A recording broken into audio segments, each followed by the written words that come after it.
ಅನೇಕ ದೇವರ ಮಕ್ಕಳಿಂದ ವಾಕ್ಯದ ಬೋಧನೆಯನ್ನ ದೇವರು ಈ ದಿನಮಾನಗಳಲ್ಲಿ ಈ ಝೂಮ್ ಗಳ ಮುಖಾಂತರ ಅನೇಕ ಸಭೆಗಳಿಂದಲೂ ಕೂಡ ನಡೆಸ್ತಿರುವಂತಹ ಕಾರ್ಯವನ್ನ ನಾವು ನೋಡ್ತಾ ಇರುವಂತವರಾಗಿದ್ದೇವೆ. ಹೇಗೂ ಇವೆಲ್ಲವೂ ಕೂಡ ನಮ್ಮ ಆತ್ಮಿಕ ಪ್ರಯೋಜನಕ್ಕಾಗಿಯೂ, ಆತ್ಮಿಕ ಉತ್ತೇಜನಕ್ಕಾಗಿಯೂ ಮತ್ತು ಆತ್ಮಿಕ ಲಾಭಕ್ಕಾಗಿಯೂ ಕರ್ತನಾದ ಯೇಸು ಕ್ರಿಸ್ತನ ಮುಖಾಂತರ ತಂದೆಯಾದ ದೇವರಿಗೆ ಪವಿತ್ರಾತ್ಮನ ಸಹಾಯದಿಂದ ಮಹಿಮೆ ತರುವಂತ ಮಕ್ಕಳಾಗಿ ಜೀವಿಸುವ ಹಾಗೆ ದೇವರು ಎಲ್ಲ ಏರ್ಪಾಡುಗಳನ್ನ ಮಾಡಿಕೊಟ್ಟಿದ್ದಾನೆ. ಪ್ರಿಯರೇ, ನಾವು ಇದನ್ನ ಮತ್ತೆ ತಾತ್ಸಾರ ಮಾಡುವಂತವರಾಗಿರಬಾರದು. ಎಲ್ಲೆಲ್ಲಿ ವಾಕ್ಯಗಳನ್ನ ಕಲಿಯುತ್ತೇವೋ ಅದನ್ನ ನಮ್ಮ ಜೀವಿತದ ಅನುಷ್ಠಾನಕ್ಕೆ ನಾವು ತಂದುಕೊಳ್ಳುವಂತವರಾಗಿರ್ಬೇಕು. ಈ ಕಡೆ ದಿನದಲ್ಲಿ ಆತನ ಶುದ್ಧ ಕನ್ನಿಕೆಯಾದಂತಹ ನಾವು ಪರಿಶುದ್ಧ ಕನ್ನಿಕೆಯಾಗಿ ಎತ್ತಲ್ಪಡುವಂತಹ ಸಮಯ ಅದು ಒಂದು ವೇಳೆ ಹತ್ತಿರವಾಗ್ತಾ ಉಂಟು ಎಂಬುದಾಗಿ ನಾವು ನೆನೆಸಿಕೊಳ್ಳುವಂತವರಾಗಿದ್ದೇವೆ. ಈ ಲೋಕದಲ್ಲಿ ನಡೆಯುವಂತಹ ಘಟನೆಗಳು ಮತ್ತು ವಿಶೇಷವಾಗಿ ಇಸ್ರಾಯೇಲರ ಮಧ್ಯದಲ್ಲಿ ನಡೆಯುವಂತಹ ಬೆಳವಣಿಗೆಗಳು ಇವನ್ನೆಲ್ಲ ನೋಡುವಾಗ ಕರ್ತನ ದಿನವು ಹತ್ತಿರವಾಗುಂಟು. ಮತ್ತು 2ನೇ ತಿಮೋತಿ 3ನೇ ಅಧ್ಯಾಯ 1ನೇ ವರ್ಷದಿಂದ 5ನೇ ವರ್ಷ ಇರುವಂತಹ ಭಾಗಗಳಲ್ಲಿ ಕೂಡ ಅಂತ್ಯ ದಿನದ ಸ್ಥಿತಿಗಳನ್ನ ನಮಗೆ ಸೂಚಿಸಲ್ಪಡುವಂಥದ್ದು ಅದಾಗಿದೆ.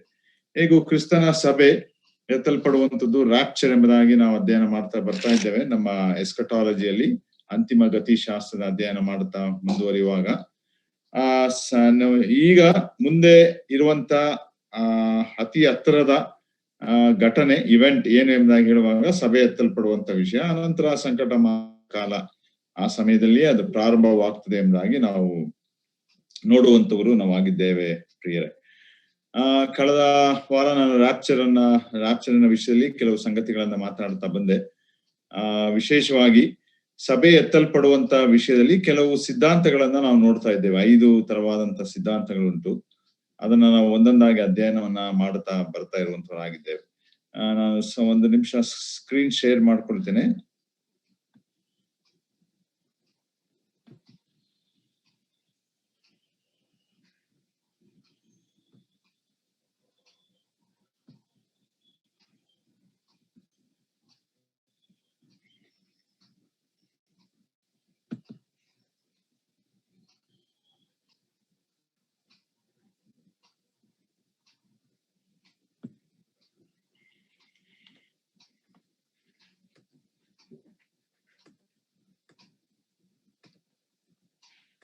ಈ ಸಂಗತಿಗಳನ್ನೆಲ್ಲ ನಾವು ನೋಡಿದ್ದೇವೆ.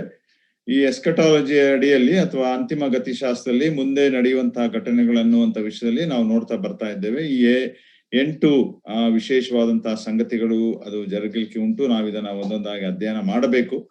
ರ್ಯಾಪ್ಚರ್ ಅನ್ನುವಂಥದ್ದು ಸಭೆ ಎತ್ತಲ್ಪಡುವಂತ ಆಂತರಿಕ್ಷ ಸಂಭ್ರಮ ಅನ್ನುವಂತ ಸಂಗತಿಯನ್ನ ನಾವು ಅಧ್ಯಯನ ಮಾಡ್ತಾ ಬರ್ತಾ ಇದ್ದೇವೆ. ಸ್ವಲ್ಪ ಇದು ಉದ್ದವಾಗಿರ್ತದೆ.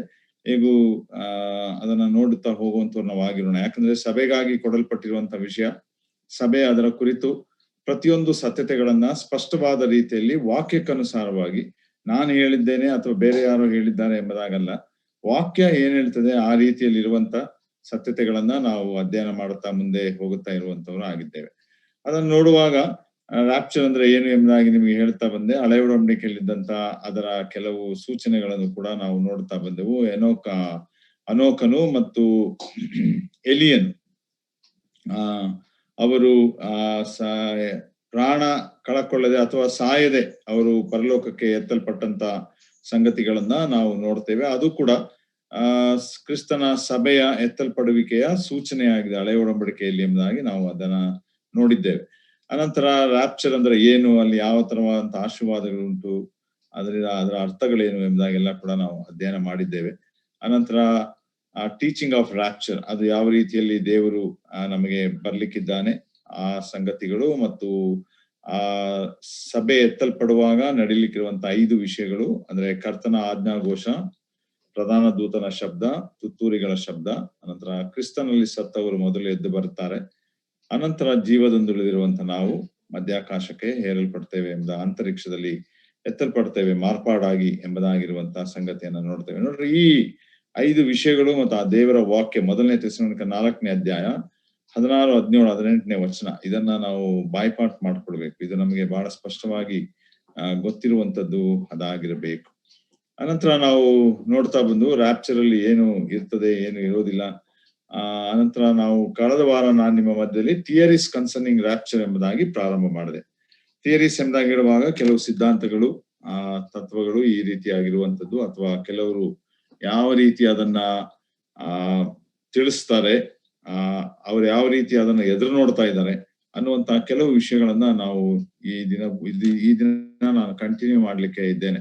ಯಾಕಂದ್ರೆ ಇದು ನಾವು ನೋಡ್ತಾ ಇರುವಾಗ ನಾನು 5 ವಿಷಯಗಳನ್ನ ಇಲ್ಲಿ ಕೊಟ್ಟಿದ್ದೇನೆ. ಪಾರ್ಷಿಯಲ್ ರ್ಯಾಪ್ಚರ್ ಎಂಬುದಾಗಿ ಹೇಳುವಾಗ ಅಲ್ಲಿ ನಾವು ತಿಳ್ಕೊಳ್ಳುವುದೇನೆಂದ್ರೆ, ಪಾರ್ಷಿಯಲ್ ಅಂದ್ರೆ ಎಲ್ಲರೂ ಕೂಡ ಎತ್ತಲ್ಪಡುವುದಿಲ್ಲ, ಅನೇಕರು ಬಿಡಲ್ಪಡ್ತಾರೆ, ಸಿದ್ಧವಾಗಿದ್ದಂಥವ್ರು ಎತ್ತಲ್ಪಡ್ತಾರೆ. ಅದನ್ನ ನಾನು ಮತ್ತೆ ಇವತ್ತೊಂಚೂರು ಎಕ್ಸ್ಪ್ಲೈನ್ ಮಾಡಿ ಮುಂದಕ್ಕೆ ಹೋಗ್ತೇನೆ. ಕಳೆದ ವಾರ ಅದನ್ನ ಸ್ವಲ್ಪ ಪ್ರಾರಂಭ ಮಾಡಿದೆ ನಾನು.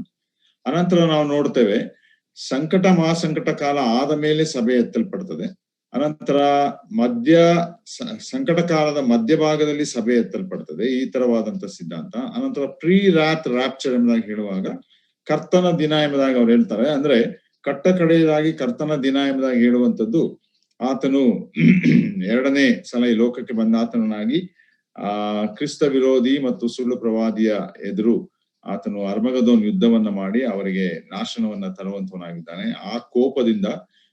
ಆ ಕೋಪಕ್ಕೆ ತುತ್ತಾಗದಂತೆ ಸಭೆ ಎತ್ತಲ್ಪಡ್ತದೆ ಎಂಬುದಾಗಿ ಇರುವಂತಹ ಒಂದು ತತ್ವ ಉಂಟು. ಅನಂತರ ಪ್ರೀ ಟ್ರಿಬ್ಯುಲೇಷನ್ ರ್ಯಾಪ್ಚರ್ ಥಿಯರಿ ಅಂದ್ರೆ ಮಹಾಸಂಕಟ ಕಾಲಕ್ಕೆ ಮೊದಲೇ ಸಭೆ ಎತ್ತಲ್ಪಡ್ತದೆ. ನಾನು ಬಲಭಾಗದಲ್ಲಿ ಕೊಟ್ಟಿದ್ದೇನೆ, ಮೇಲಿನ 4 ವಿಷಯಗಳು ವಾಕ್ಯಾಧಾರಿತವಲ್ಲ, ಕಡೆಯದಾಗಿರುವಂತದ್ದು ಮಾತ್ರ ವಾಕ್ಯಾಧಾರಿತವಾಗಿದೆ. ಅವೆಲ್ಲ ಏನು ಎಂಬುದಾಗಿ ಇವತ್ತಿನ ದಿವಸ ದೇವರ ಚಿತ್ತವಾದರೆ ನಾವು ಕೊಟ್ಟಂತ ಸಮಯಗಳಲ್ಲಿ ನಾವು ತಿಳ್ಕೊಳ್ಳುವಂತವರಾಗಿರೋಣ. ಯಾಕಂದ್ರೆ ಈ ವಿಷಯಗಳಲ್ಲಿ ನಿಮಗೆ ಮಾಹಿತಿಗಳು, ಅದರ ಸಂಗತಿಗಳು ತಿಳಿದಿರುವಂತದ್ದು ಬಹಳ ಅವಶ್ಯ. ಯಾಕಂದ್ರೆ ಕೆಲವು ಡಿನಾಮಿನೇಷನ್ಸ್ ಅವರು ಇದನ್ನ ಈ ತರವಾದಂತ ಬೋಧನೆಗಳನ್ನ ಮಾಡಿದಂತವರಾಗಿ ನಮ್ಮನ್ನ ದಾರಿ ತಪ್ಪಿಸುವಂತವರಾಗಿರ್ತಾರೆ, ಹಾಗೂ ತಮ್ಮ ಕಡೆಗೆ ಸೆಳೆಕೊಳ್ಳುವಂತಹ ಪ್ರಯತ್ನಗಳನ್ನು ಕೂಡ ಅವರು ಮಾಡುವಂತವರಾಗಿರ್ತಾರೆ. ಆದ್ರೆ ದೇವರ ವಾಕ್ಯ ಏನ್ ಹೇಳ್ತದೆ, ಬ್ರದರನ್ ಸಭೆ ಏನ್ ಹೇಳ್ತದೆ ಅಲ್ಲ, ದೇವರ ವಾಕ್ಯ ಏನ್ ಹೇಳ್ತದೆ, ಪ್ರಕಟಣೆ ಗ್ರಂಥದಲ್ಲಿ ಏನ್ ಹೇಳ್ತದೆ, ಅಪೋಸ್ತಲರ ಬೋಧನೆಗಳು ಏನುಂಟು, ಅವರು ಏನನ್ನ ನಂಬಿದ್ದರು ಅದನ್ನ ನಾವು ಅರ್ಥ ಮಾಡಿಕೊಂಡಂತವರಾಗಿ ಮುಂದೆ ಹೋಗುವಂತವರಾಗಿರ್ಬೇಕು. ಅನೇಕ ಸಲ ನಾವು ಒಂದು ತಪ್ಪು ಸಂಗತಿಯನ್ನ ನುಡಿಯುವಂತವರಾಗಿರ್ತೇವೆ. ಏನಂದ್ರೆ ಇದು ನಮ್ಮ ಬ್ರದರನ್ ಡಾಕ್ಟ್ರಿನ್ ಎಂಬುದಾಗಿ. ಬ್ರದರನ್ ಡಾಕ್ಟ್ರಿನ್ ಅನ್ನೋದು ಸತ್ಯವೇದದಲ್ಲಿ ಇಲ್ಲ. ಆ ತರವಾದಂತ ಯಾವ ಬೋಧನೆಗಳು ಬ್ರದರನ್ ಬೋಧನೆಗಳು ಎಂಬುದಾಗಿಲ್ಲ.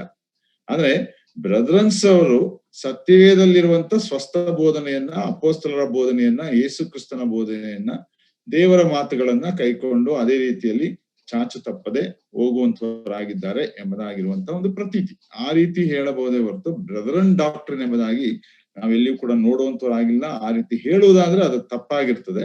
ಬ್ರದರನ್ ಡಾಕ್ಟ್ರಿನ್ಸ್ ಗಳಲ್ಲ ಅದು. ನಾವು ಸಹೋದರರ ಸಭೆಗಳು ಎಂಬುದಾಗಿ ನಾವು ಕರೆಯಲ್ಪಟ್ಟಿದ್ದೇವೆ ಅಷ್ಟೇ. ಹೇಗೂ ನಾವು ಇದನ್ನ ಒಂದೊಂದಾಗಿ ಅಧ್ಯಯನವನ್ನ ಮಾಡ್ತಾ ಹೋಗುವಂತವರಾಗೋಣ. ನೋಡ್ರಿ, ಪಾರ್ಷಿಯಲ್ ರ್ಯಾಪ್ಚರ್ ಥಿಯರಿ ನಾನು ಕಳೆದ ವಾರ ಸ್ವಲ್ಪ ವಿಷಯವನ್ನ ಹೇಳ್ತಾ ಬಂದೆ. ಒಂದು ವಾಕ್ಯವನ್ನ ಓದೋಣ. 1ನೇ ಕೊರಿಂಥದವರಿಗೆ ಬರೆದ ಪತ್ರಿಕೆ 15ನೇ ಅಧ್ಯಾಯ 51 ಮತ್ತು 52ನೇ ವಚನ. 1ನೇ ಕೊರಿಂಥ 15ನೇ ಅಧ್ಯಾಯ 51 ಮತ್ತು 52ನೇ ವಚನ. ಇಲ್ಲಿ ನೋಡಿ, ನಾವು ನೋಡುವಾಗ ಓದ್ತೇವೆ, ಪೌಲನು ಬರೆಯುತ್ತಾ ಹೋಗ್ತಾನೆ, ಇದುವರೆಗೆ ಗುಪ್ತವಾಗಿದ್ದ ಒಂದು ಸಂಗತಿಯನ್ನ ನಿಮಗೆ ತಿಳಿಸುತ್ತೇನೆ, ನಾವೆಲ್ಲರೂ ನಿದ್ರೆ ಹೋಗುವುದಿಲ್ಲ. ನೋಡ್ರಿ, ನಾವೆಲ್ಲರೂ, ಇದು ಈ ಪಾರ್ಷಿಯಲ್ ರ್ಯಾಪ್ಚರ್ ಥಿಯರಿ ಕಲಿಯುವಾಗ ಈ ಪದ ನಮ್ಗೆ ಬಹಳ ಪ್ರಾಮುಖ್ಯವಾದಂತ ಪದ.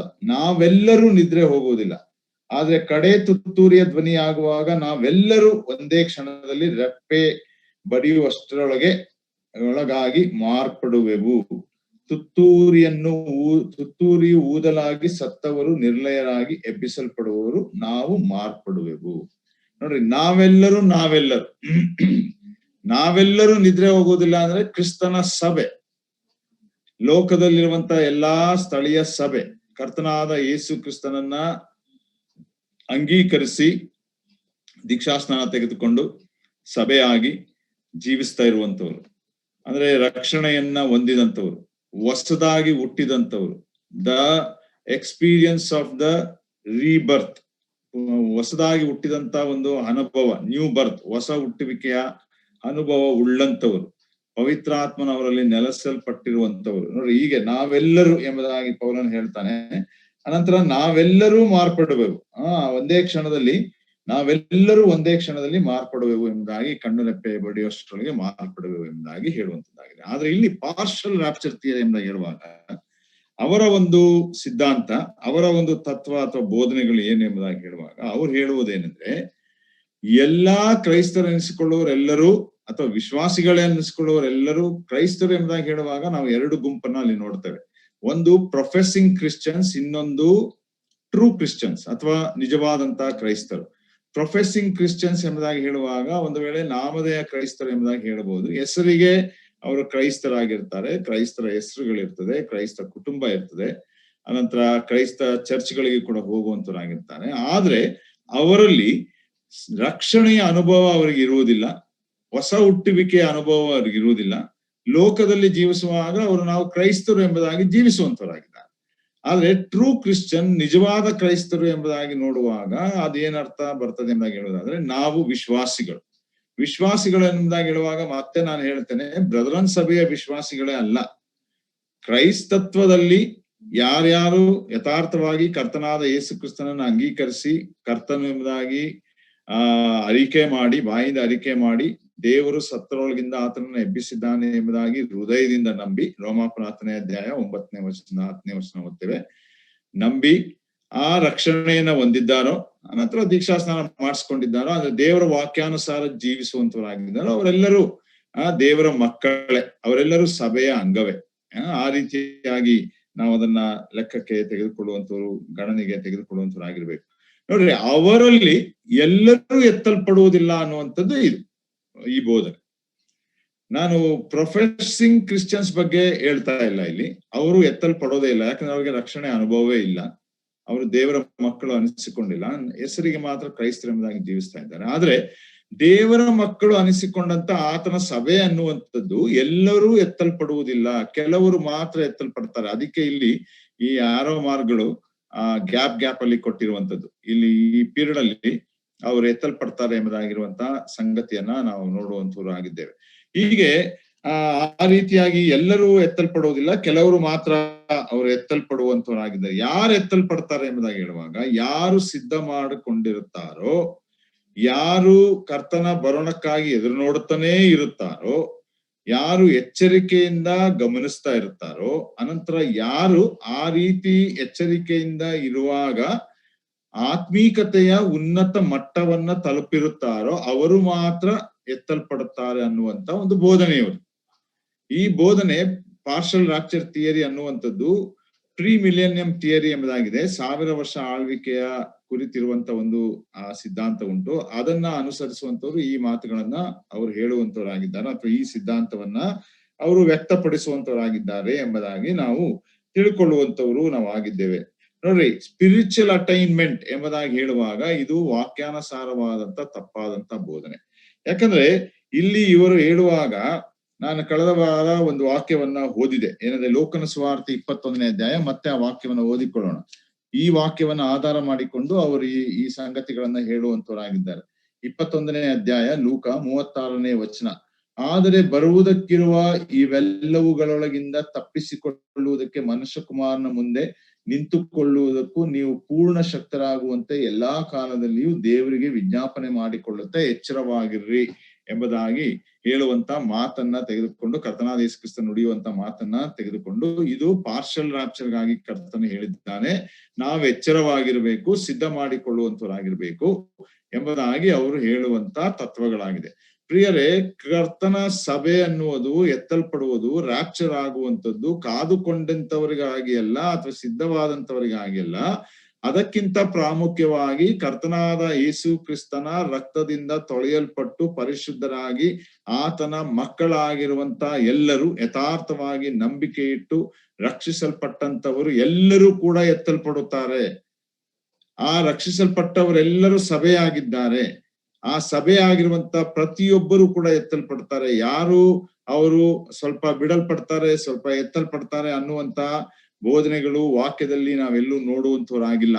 ಅವರು ಕೆಲವು ವಾಕ್ಯ ಭಾಗಗಳನ್ನು ತೆಗೆದುಕೊಂಡು, ಒಂದು ವೇಳೆ ಫಿಲಿಪ್ಪಿ ಪತ್ರಿಕೆ 3ನೇ ಅಧ್ಯಾಯ 20ನೇ ವಚನ, ತೀತನ ಪತ್ರಿಕೆ 2ನೇ ಅಧ್ಯಾಯ 13ನೇ ವಚನ, ಅನಂತರ ಅದನ್ನೆಲ್ಲ ಅಧ್ಯಯನ ಮಾಡಿರ್ಬೇಕಾದ್ರೆ 2ನೇ ತಿಮೋತಿ 4ನೇ ಅಧ್ಯಾಯ 8ನೇ ವಚನ, ಇಬ್ರಿಯ 9ನೇ ಅಧ್ಯಾಯ 28ನೇ ವಚನ, ಈ ಕೆಲವು ವಾಕ್ಯಗಳನ್ನ ಆಧಾರ ಮಾಡಿಕೊಂಡು ಅಲ್ಲಿ ಕೆಲವು ಬರುವಂತ ಪದಗಳ ಪ್ರಯೋಗ, ಅನಂತರ ಗ್ರಾಮ್ಯಾಟಿಕಲ್ ಥಿಂಗ್ಸ್ಗಳು, ಆ ರೀತಿ ವ್ಯಾಕರಣ, ಇವೆಲ್ಲ ತೆಗೆದುಕೊಂಡಂತವರಾಗಿ ಈ ಒಂದು ತತ್ವ ಸಿದ್ಧಾಂತವನ್ನ ಅವರು ಫಾಲೋ ಮಾಡುವಂತವರಾಗಿದ್ದಾರೆ ಎಂಬುದಾಗಿ ನಾವು ನೋಡುವಂತವರಾಗಿದ್ದೇವೆ.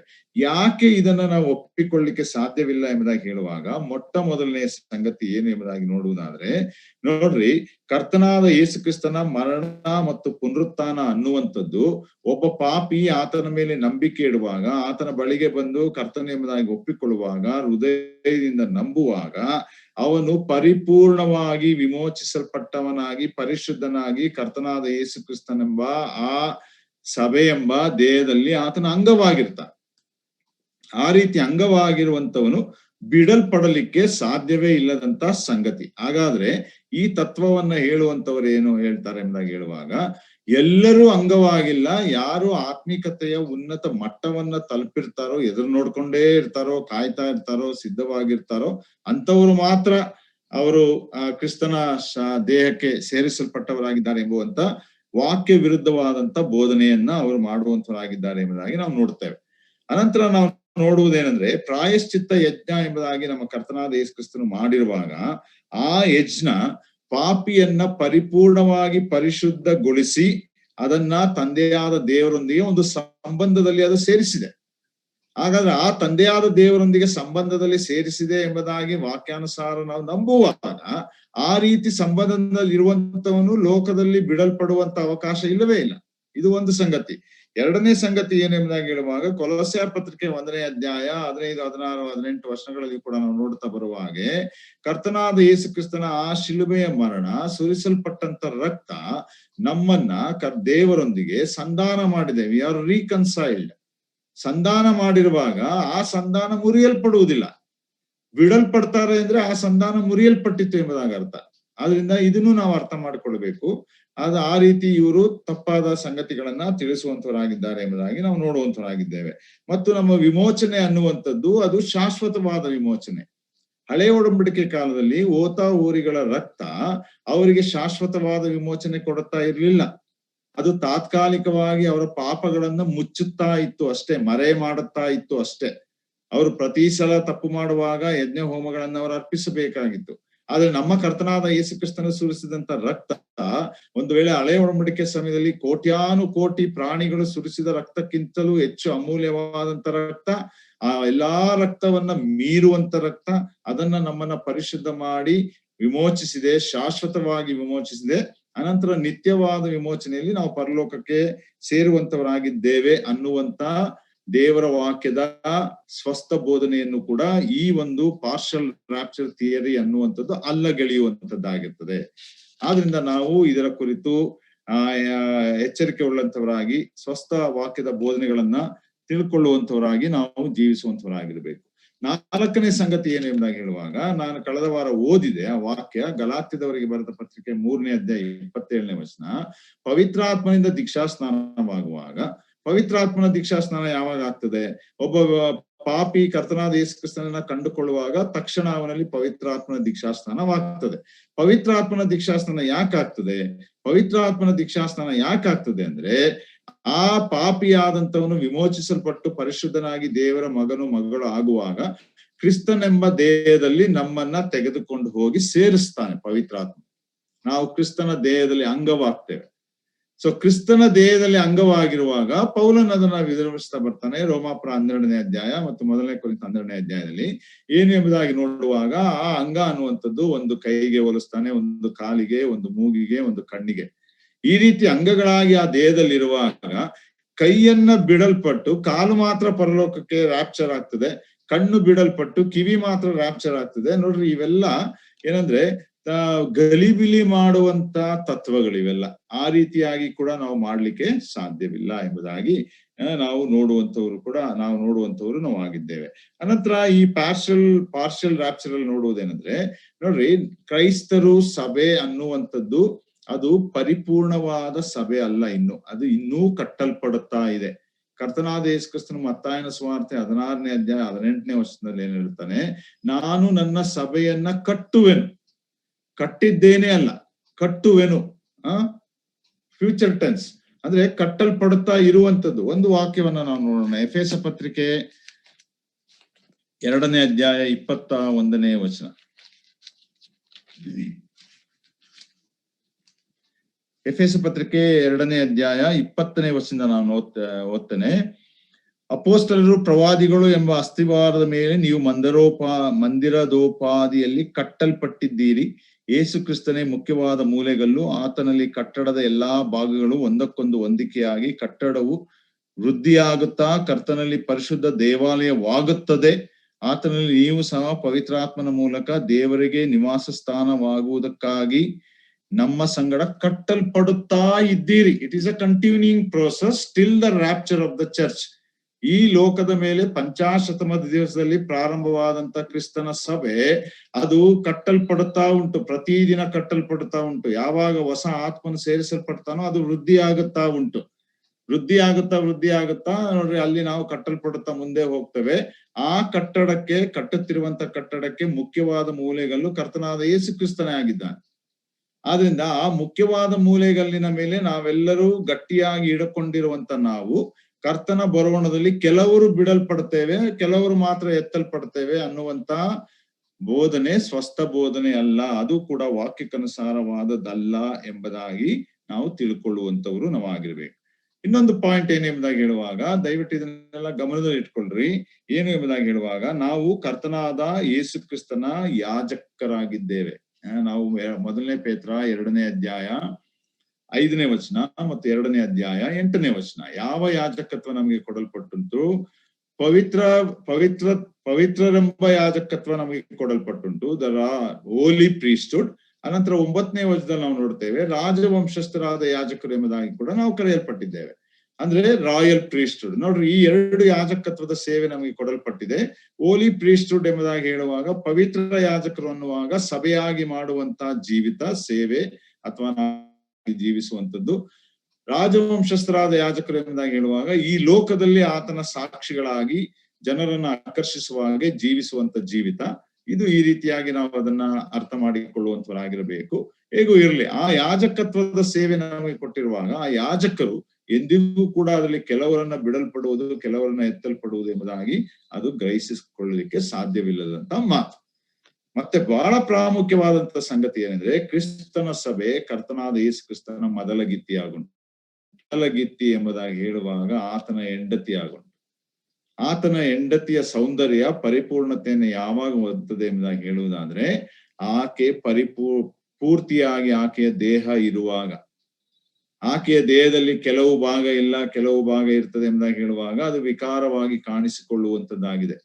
ಅನಂತರ ನಾವು ನೋಡ್ತೇವೆ, ಆಕೆ ಕರ್ತನಾದ ಯೇಸು ಕ್ರಿಸ್ತನ ಮೊದಲಗಿತ್ತಿ ಅದು ಪರಿಶುದ್ಧ ಕನ್ನಿಕೆಯಾಗಿದೆ. ಎಫೆಸ ಪತ್ರಿಕೆ 5ನೇ ಅಧ್ಯಾಯದಲ್ಲಿ ನಾವು ಓದ್ತಾ ಬರ್ತೇವೆ. ಪರಿಶುದ್ಧ ಕನ್ನಿಕೆಯಾದಂತಹ ಆ ಮೊದಲಗಿತ್ತಿ ಅದರಲ್ಲಿ ಅಪರಿಶುದ್ಧತೆ ಇರ್ತದೆ, ಕೆಲವರನ್ನ ಬಿಡ್ತಾರೆ ಎಂಬುದಾಗಿ ಹೇಳುವಂಥದ್ದು ದೇವರ ವಾಕ್ಯಾನುಸಾರವಾದಂತಹ ಬೋಧನೆ ಅಲ್ಲ ಪ್ರಿಯರೇ. ಆದ್ರಿಂದ ಈ ರೀತಿಯಾಗಿ ನಾವು ಅದನ್ನ ಬಹಳ ವಿಶೇಷವಾಗಿ ಅರ್ಥ ಮಾಡಿಕೊಂಡಂತವರಾಗಿ ತಿಳ್ಕೊಳ್ಳುವಂತವರಾಗಿರಬೇಕು. ಆದ್ರಿಂದ ಕೆಲವರು ಬಿಡಲ್ಪಡ್ತಾರೆ, ಕೆಲವರು ಮಾತ್ರ ಎತ್ತಲ್ಪಡ್ತಾರೆ ಅನ್ನುವಂಥದ್ದು ಅದು ಸಹಿಸಿಕೊಳ್ಳಿಕ್ಕಾಗಲಿ ಅಥವಾ ಅರ್ಥ ಮಾಡಿಕೊಳ್ಳಿಕ್ಕಾಗಲಿ ಅದು ಆಗಲಾರದಂತ ಮಾತು ಅದಾಗಿದೆ ಎಂಬುದಾಗಿ ನಾವು ನೋಡ್ತೇವೆ. ಮತ್ತೆ ಈಗ ತಾನೇ 1 ಕೊರಿಂಥ 15ನೇ ಅಧ್ಯಾಯ 51-52ರಲ್ಲಿ ಪೌಲನು ಕೂಡ ಹೇಳುತ್ತಾ ಬರುವಾಗ ನಾವೆಲ್ಲರೂ ಎಂಬುದಾಗಿ ಆತನು ಹೇಳ್ತಾನೆ. ಆಲ್ ಎಂಬುದಾಗಿ ಹೇಳುವಾಗ ನಾವೆಲ್ಲರೂ ಕೂಡ ಎತ್ತಲ್ಪಡ್ತೇವೆ. 1ನೇ ಥೆಸಲೋನಿಕ 4ನೇ ಅಧ್ಯಾಯದಲ್ಲಿ ಹಾಗೆ ಓದ್ತೇವೆ, ಕ್ರಿಸ್ತನಲ್ಲಿ ನಿದ್ರೆ ಹೋದವರೆಲ್ಲರೂ ಎಂಬುದಾಗಿ ಈ ರೀತಿಯಾಗಿ ನಾವು ನೋಡುವಂತವರಾಗಿದ್ದೇವೆ. ಇನ್ನೊಂದು ವಿಷಯ ಏನು ಎಂಬುದಾಗಿ ನೋಡುವಾಗ ನೋಡ್ರಿ, ನಾವು ಎತ್ತಲ್ಪಟ್ಟಂತ ಸಭೆಗೆ ಆತನ ನ್ಯಾಯಾಸನದ ಮುಂದೆ ಮುಂದಿನ ದಿನದಲ್ಲಿ ನಾವು ಮಧ್ಯಾಕಾಶದಲ್ಲಿ ನಿಂತುಕೊಳ್ಳುವಾಗ ಅಲ್ಲಿ ಕರ್ತನಾದ ಯೇಸು ಕ್ರಿಸ್ತನು ನಮಗೆ ಪ್ರತಿಫಲವನ್ನ ಕೊಡುವಂತವನಾಗಿದ್ದಾನೆ. ನಾವು ಪ್ರಕಟಣೆ 22ನೇ ಅಧ್ಯಾಯ 12ನೇ ವಚನದಲ್ಲಿ ನಾವು ನೋಡ್ತೇವೆ ಏನಂದ್ರೆ, ನನ್ನ ಕೈಯಲ್ಲಿ ಪ್ರತಿಫಲಗಳುಂಟು, ಅವನವನ ಕೃತ್ಯಗಳಿಗೆ ತಕ್ಕ ಹಾಗೆ ನಾನು ಆ ಪ್ರತಿಫಲವನ್ನ ಕೊಡುತ್ತೇನೆ ಎಂಬುದಾಗಿ. ಹಾಗಾದ್ರೆ ಪ್ರತಿಯೊಬ್ಬರಿಗೂ ಪ್ರತಿಫಲ ಉಂಟು. ಪ್ರತಿಫಲ ಇಲ್ಲದೆ ಬಿಡಲ್ಪಡುವಂತವ್ರು ಎಂಬುದಾಗಿರುವಂತ ಸಂಗತಿ ಇಲ್ಲ. ಆದ್ರಿಂದ ಅದರ ಮೇಲೆ ಕೂಡ ಕಣ್ಣಿಟ್ಟಂತವನಾಗಿ ನಾವು ಜೀವಿಸ್ತಾ ಇರುವಾಗ ನಾವು ಎತ್ತಲ್ಪಡುವಂತವರೇ ಆಗಿದ್ದೇವೆ. ಆದ್ರೆ ಈ ಬೋಧನೆಯನ್ನ ಮಾಡುವಂತವರು, ಈ ಸಿದ್ಧಾಂತಗಳನ್ನು ಪ್ರತಿಪಾದಿಸುವಂತವರು ಆ ಪ್ರತಿಫಲದ ಮೇಲೆ ಅವರು ನಂಬಿಕೆ ಇಲ್ಲದಂತವರಾಗಿದ್ದಾರೆ ಎಂಬುದಾಗಿ ನಾವು ತಿಳ್ಕೊಳ್ಳುವಂತವ್ರು ಆಗಿದ್ದೇವೆ. ಅನಂತರ ಇದು ಏನ್ ಸೂಚಿಸ್ತದೆ ಎಂಬುದಾಗಿ ಹೇಳುವಾಗ, ಕಾದುಕೊಂಡಿದ್ದಾರೆ, ಎಚ್ಚರಿಕೆಯಿಂದಿದ್ದಾರೆ ಎಂಬುದಾಗಿ ಹೇಳುವಾಗ these are all the works, ಅಂದ್ರೆ ಕ್ರಿಯೆಗಳು, ಕೃತ್ಯಗಳು. ನಮ್ಮ ರಕ್ಷಣೆ ಕೃತ್ಯದ ಮೇಲೆ ನಿಂತಿಲ್ಲ. ನಮ್ಮ ರಕ್ಷಣೆ, our salvation is not on the works. ನಮ್ಮ ಕೆಲಸಗಳು, ಪುಣ್ಯ ಕಾರ್ಯಗಳು ಇದನ್ನ ಮಾಡೋದ್ರಿಂದ ಅದ್ರ ರಕ್ಷಣೆ ನಿಂತಿಲ್ಲ ಪ್ರಿಯರೇ. ನಮ್ಮ ರಕ್ಷಣೆ ನಿಂತಿರುವುದು ನಮ್ಮ ನಂಬಿಕೆಯಿಂದ, ಕರ್ತನಾದ ಯೇಸು ಕ್ರಿಸ್ತನು ಮಾಡಿದಂತ ತ್ಯಾಗದಿಂದ, ಆತನು ಪುನರುತ್ಥಾನ ಹೊಂದಿದಂತ ವಿಷಯದಿಂದ ನಮ್ಮ ರಕ್ಷಣೆ ನಿಲ್ಲಿಸಲ್ಪಟ್ಟಿದೆ ಎಂಬುದಾಗಿ ನಾವು ನೋಡುವಂತವರು ಆಗಿದ್ದೇವೆ ಪ್ರಿಯರೇ. ಹೀಗೆ ಇದನ್ನೆಲ್ಲಾ ಪೊಸಿಷನ್ಸ್ ಗಳನ್ನ ನಾವು ಅರ್ಥ ಮಾಡಿಕೊಳ್ಳುತ್ತಾ ತಿಳ್ಕೊಳ್ಳುತ್ತಾ ಬರುವಾಗ ಕೆಲವರು ಬಿಡಲ್ಪಡ್ತಾರೆ ಎಂಬುದಾಗಿ ಹೇಳುವಾಗ, ಎಲ್ಲಿ ಬಿಡಲ್ಪಟ್ಟರು ಎಂದ್ರೆ ಸಂಕಟ ಮತ್ತು ಮಹಾಸಂಕಟ ಕಾಲದಲ್ಲಿ ಬಿಡಲ್ಪಟ್ಟರು ಎಂಬುದಾಗಿ ಅರ್ಥ. ಹಾಗಾದ್ರೆ ಕ್ರಿಸ್ತನ ಸಭೆ ಅದೆಂದಿಗೂ ಕೂಡ ಸಂಕಟ ಮಹಾಸಂಕಟ ಕಾಲದಲ್ಲಿ ಒಂದು ಭಾಗವಾಗಲಿ ಅರ್ಧ ಭಾಗವಾಗಲಿ ಬಿಡಲ್ಪಡುವಂತ ಅವಕಾಶವಿಲ್ಲವೇ ಇಲ್ಲ. ಅದನ್ನ ನಾವು ಮುಂದೆ ಪ್ರೀ ಟ್ರಿಬ್ಯುಲೇಷನ್ ರಾಪ್ಚರ್ ಓದುವಾಗ ಕಲಿಯುವಾಗ ನಾವು ಅದನ್ನ ನೋಡುವಂತವರು ಆಗಿರುತ್ತೇವೆ. ಆದ್ರಿಂದ ಪ್ರಿಯರೇ, ಈ ವಿಷಯಗಳಲ್ಲಿ ಇಷ್ಟು ಸಂಗತಿಗಳನ್ನ ಅರ್ಥ ಮಾಡಿಕೊಳ್ಳುವಂತವರಾಗಿರಿ. ಯಾರಾದ್ರೂ ಬಂದು ನಮ್ಗೆ ಈ ಬೋಧನೆಗಳನ್ನ ಮಾಡುವಾಗ ನಾವು ಅವರಿಗೆ ಸರಿಯಾದ ಸತ್ಯತೆಗಳನ್ನ ತಿಳಿಸಿಕೊಡುವಂತ ನಿಟ್ಟಿನಲ್ಲಿ ನಮ್ಮನ್ನ ನಾವು ಸಿದ್ಧ ಮಾಡಿಕೊಂಡಂತವರು ಆಗಿರ್ಬೇಕೆಂಬುದಾಗಿ ನಾವು ಗಮನದಲ್ಲಿ ಇಟ್ಟುಕೊಳ್ಳುವಂತವ್ರು ಆಗಿರ್ಬೇಕು. ಈಗ ಎರಡನೇ ವಿಷಯಕ್ಕೆ ಹೋಗೋಣ. ಇಲ್ಲಿ ನಾನು ಪೋಸ್ಟ್ ಟ್ರಿಬ್ಯುಲೇಷನ್, ಇದಕ್ಕೂ ಮೊದಲು ನೋಡೋಣ. ಯಾವ್ದಂದ್ರೆ mid tribulation rapture. Mid tribulation rapture ಎಂಬುದಾಗಿ ಹೇಳುವಾಗ ಇದು ಏನು ಇವರ ತತ್ವಗಳು ಸಿದ್ಧಾಂತಗಳು ಎಂಬುದಾಗಿ ಹೇಳುವಾಗ ನೋಡ್ರಿ, ನಮಗದು ಗೊತ್ತುಂಟು. 7 ವರ್ಷಗಳ ನಾವಿಲ್ಲಿ ನೋಡುವಂತರಾಗಿದ್ದೇವೆ. 7 ವರ್ಷಗಳ ಸಂಕಟ ಮತ್ತು ಮಹಾಸಂಕಟ ಕಾಲ ಈ ಲೋಕದ ಮೇಲೆ ನಡೆಯುವಂತದ್ದಾಗಿದೆ. 7 ವರ್ಷಗಳ ಮಹಾಸಂಕಟ ಕಾಲಕ್ಕೆ ದಾನಿಯೇಲನ 70ನೇ ವಾರ ಎಂಬುದಾಗಿ ಕೂಡ ಇನ್ನೊಂದು ಹೆಸರಿಂದ ನಾವು ಕರೆಯಲ್ಪಟ್ಟದ್ದು ಉಂಟು. ದಾನಿಯೇಲನ 70ನೇ ವಾರ. 70 ವಾರಗಳ ದಾನಿಯೇಲನಿಗೆ ತಿಳಿಸಲ್ಪಟ್ಟಂತ ಸತ್ಯತೆಯಲ್ಲಿ 69 ವಾರಗಳು ಕಳೆಯಲ್ಪಟ್ಟಿದೆ. 70ನೇ ವಾರ ಇನ್ನು ಮುಂದೆ ಬರ್ಲಿಕ್ಕೆ ಉಂಟು. 69 ಮತ್ತು 70ನೇ ವಾರದ ಮಧ್ಯದಲ್ಲಿರುವಂತದ್ದೇ ಈಗ ನಾವು ಜೀವಿಸ್ತಿರುವಂತ ಪ್ರೆಸೆಂಟ್ ಏಜ್. ಅಂದ್ರೆ ಈ ಕಾಲ, ಈ ಯುಗ ಅಥವಾ ಸಭಾ ಕಾಲ, ಕೃಪಾ ಕಾಲ ಎಂಬುದಾಗಿ ನಾವು ಏನ್ ಹೇಳ್ತೇವೆ, ಆ ಕಾಲದಲ್ಲಿ ನಾವು ಜೀವಿಸ್ತಾ ಇದ್ದಂತವ್ರು ಆಗಿದ್ದೇವೆ. ಸೊ ಇಲ್ಲಿ ಈ ಮಿಡ್ ಟ್ರಿಬ್ಯುಲೇಷನ್ ರಾಪ್ಚರ್ ಅವರು ಏನ್ ಹೇಳ್ತಾರೆ ಎಂಬುದಾಗಿ ಹೇಳುವಾಗ, ಈ ಸಭೆ ಅನ್ನುವಂಥದ್ದು ಸಂಕಟ ಮತ್ತು ಮಹಾಸಂಕಟ ಕಾಲದ ಸಮಯದಲ್ಲಿ ಹಾದು ಹೋಗುವಾಗ 7 ವರ್ಷಗಳ ಸಂಕಟ ಮಹಾಸಂಕಟ ಕಾಲದ ಮಧ್ಯದಲ್ಲಿ ಸಭೆ ಎತ್ತಲ್ಪಡ್ತದೆ ಎಂಬುದಾಗಿ. ಅವಾಗ ಕರ್ತನಾದ ಯೇಸು ಕ್ರಿಸ್ತನು ಅಂತರಿಕ್ಷದಲ್ಲಿ ಬರ್ತಾನೆ, ಅವಾಗ ಸಭೆ ಎತ್ತಲ್ಪಡ್ತದೆ. ಸೊ 7 ವರ್ಷಗಳ ಕಾಲವನ್ನ 2 ಭಾಗ ಮಾಡಲ್ಪಟ್ಟುಂಟು. ದಾನಿಯೇಲನ ಪ್ರಕಾರ 2 ಭಾಗ ಮಾಡಲ್ಪಟ್ಟುಂಟು. ಏನಂದ್ರೆ 3.5 ವರ್ಷ, 3.5 ವರ್ಷ. ಅದಕ್ಕೆ 2-3 ರೀತಿಯಲ್ಲಿ ಕರೀತಾರೆ. 1 ವರ್ಷ, 2 ವರ್ಷ, ಅರ್ಧ ವರ್ಷ, ಅಥವಾ 1 ಕಾಲ, 2 ಕಾಲ, ಅರ್ಧ ಕಾಲ. ಅಂದ್ರೆ 3.5 ಕಾಲ, 3.5 ವರ್ಷ. ಇನ್ನೊಂದು 42 ತಿಂಗಳು ಎಂಬುದಾಗಿ ಕರೆಯಲ್ಪಡ್ತದೆ. ಇನ್ನೊಂದು 1260 ದಿನಗಳು ಎಂಬುದಾಗಿ ಕೂಡ ಕರೆಯಲ್ಪಡ್ತದೆ. ಇನ್ನೊಂದು ಸಂಕಟ ಕಾಲ ಮೊದಲನೇ 3.5 ವರ್ಷ, ಮಹಾಸಂಕಟ ಕಾಲ ಎರಡನೇ 3.5 ವರ್ಷ. ಸೊ ಈ ಮಧ್ಯ ಸಂಕಟ ಕಾಲದಲ್ಲಿ ಸಭೆ ಎತ್ತಲ್ಪಡುತ್ತದೆ ಎಂಬುದಾಗಿ ಬೋಧನೆಯನ್ನ ಮಾಡುವಂತವರ ವಾದಗಳು ವಿವಾದಗಳು ಏನೆಂಬುದಾಗಿ ನಾವು ನೋಡುವಂತವರಾಗಿರೋಣ. ಹೇಗೂ ಈ ಸಂಕಟ ಮಹಾಸಂಕಟ ಕಾಲದಲ್ಲಿ ಮೊದಲನೇ 3.5 ವರ್ಷ ಆದ ನಂತರ ಎರಡನೇ 3.5 ವರ್ಷದ ಮಹಾಸಂಕಟ ಕಾಲ ಪ್ರಾರಂಭವಾಗುವಂತ ಸಮಯದಲ್ಲಿ ಸಭೆ ಎತ್ತಲ್ಪಡ್ತದೆ ಎಂಬುದಾಗಿ. ಇದು ಬಹಳ ಒಂದು ವಿಚಿತ್ರವಾದ ರೀತಿಯಲ್ಲಿ ಅವರು ಈ ಸಿದ್ಧಾಂತಗಳನ್ನ ಅವರು ಸಿದ್ಧ ಮಾಡಿಕೊಂಡಂತವರು ಅವರಾಗಿದ್ದಾರೆ. First half of the tribulation ಎಂಬುದಾಗಿ ನಾವು ನೋಡುವಂತವರಾಗಿದ್ದೇವೆ. ಆದ್ರೆ ಇದು ಎಂದಿಗೂ ಕೂಡ ಅದು ನಮಗೆ ಅನ್ವಯಿಸುವಂತದ್ದಲ್ಲ. ಅದೆಲ್ಲಾ ಮಾತುಗಳನ್ನ ನಾವು ಪ್ರೀ ಟ್ರಿಬ್ಯುಲೇಷನ್ ರಾಪ್ಚರ್, ಅಂದ್ರೆ ಸಂಕಟ ಮಹಾಸಂಕಟ ಕಾಲದ ಮೊದಲೇ ಸಭೆ ಎತ್ತಲ್ಪಡುತ್ತದೆ ಅನ್ನುವಂತ ವಿಷಯವನ್ನ ಕಲಿಯುವಾಗ ಇದಕ್ಕೆ ವಿರುದ್ಧವಾಗಿರುವಂತ ಎಲ್ಲಾ ಸತ್ಯತೆಗಳನ್ನ ನಾವು ನೋಡುವಂತವರು ನಾವಾಗಿರ್ತೇವೆ. ನೋಡ್ರಿ, ಮೊದಲನೇದಾಗಿ ಇದು ಯಾಕೆ ಈ ತರವಾದಂತ ಸಂಗತಿ ಅಲ್ಲ ಎಂಬುದಾಗಿ ಹೇಳುವಾಗ ಮೊದಲನೇ ವಿಷಯವನ್ನ ನಾವು ತಿಳ್ಕೊಳ್ಳಬೇಕಾದದ್ದು ಏನಂದ್ರೆ, ಆ ಒಂದು 7ನೇ ತುತ್ತೂರಿ ನಾವು ಪ್ರಕಟಣೆ ಗ್ರಂಥದಲ್ಲಿ ನಾವು ಓದ್ತಾ ಬರ್ತೇವೆ. 9ನೇ ಅಧ್ಯಾಯ ಆಗುವಾಗ 11ನೇ ಅಧ್ಯಾಯದಲ್ಲಿ 15ನೇ ವರ್ಷದಲ್ಲಿ ನಾವು 7ನೇ ತುತ್ತೂರಿ ಊದಲ್ಪಡ್ತದೆ ಎಂಬುದಾಗಿ ನಾವು ನೋಡ್ತೇವೆ. 7ನೇ ತುತ್ತೂರಿ ಊದಲ್ಪಡುವಾಗ ಮಹಾಸಂಕಟ ಕಾಲದ 2ನೇ 3.5 ವರ್ಷ ಪ್ರಾರಂಭವಾಗ್ತದೆ. ಅಂದ್ರೆ ಕರ್ತನಾದ ಯೇಸು ಕ್ರಿಸ್ತನ ಬರೋಣಕ್ಕೆ ಇನ್ನು 3.5 ವರ್ಷ ಇದೆ ಅನ್ನುವಾಗ ಆ ಮಹಾಸಂಕಟ ಕಾಲ ಪ್ರಾರಂಭವಾಗ್ತದೆ. ಆ ಪ್ರಾರಂಭವಾಗುವಾಗ ಪಾತ್ರೆಗಳ ತೀರ್ಪು ಪ್ರಾರಂಭವಾಗ್ತದೆ. ಪಾತ್ರೆಗಳ ತೀರ್ಪು ಬಹಳ ಕಠಿಣವಾದಂತ ತೀರ್ಪು, ಭಯಂಕರವಾದಂತ ತೀರ್ಪು. ಸೊ ಇವರ ಬೋಧನೆ ಏನಂದ್ರೆ, ಕ್ರಿಸ್ತನ ಸಭೆ ಬರೀ ಸಾಮಾನ್ಯ ಸಂಕಟ ಕಾಲದಲ್ಲಿ ಇರ್ತದೆ, ಮಹಾಸಂಕಟ ಕಾಲದಲ್ಲಿ ಇರೋದಿಲ್ಲ.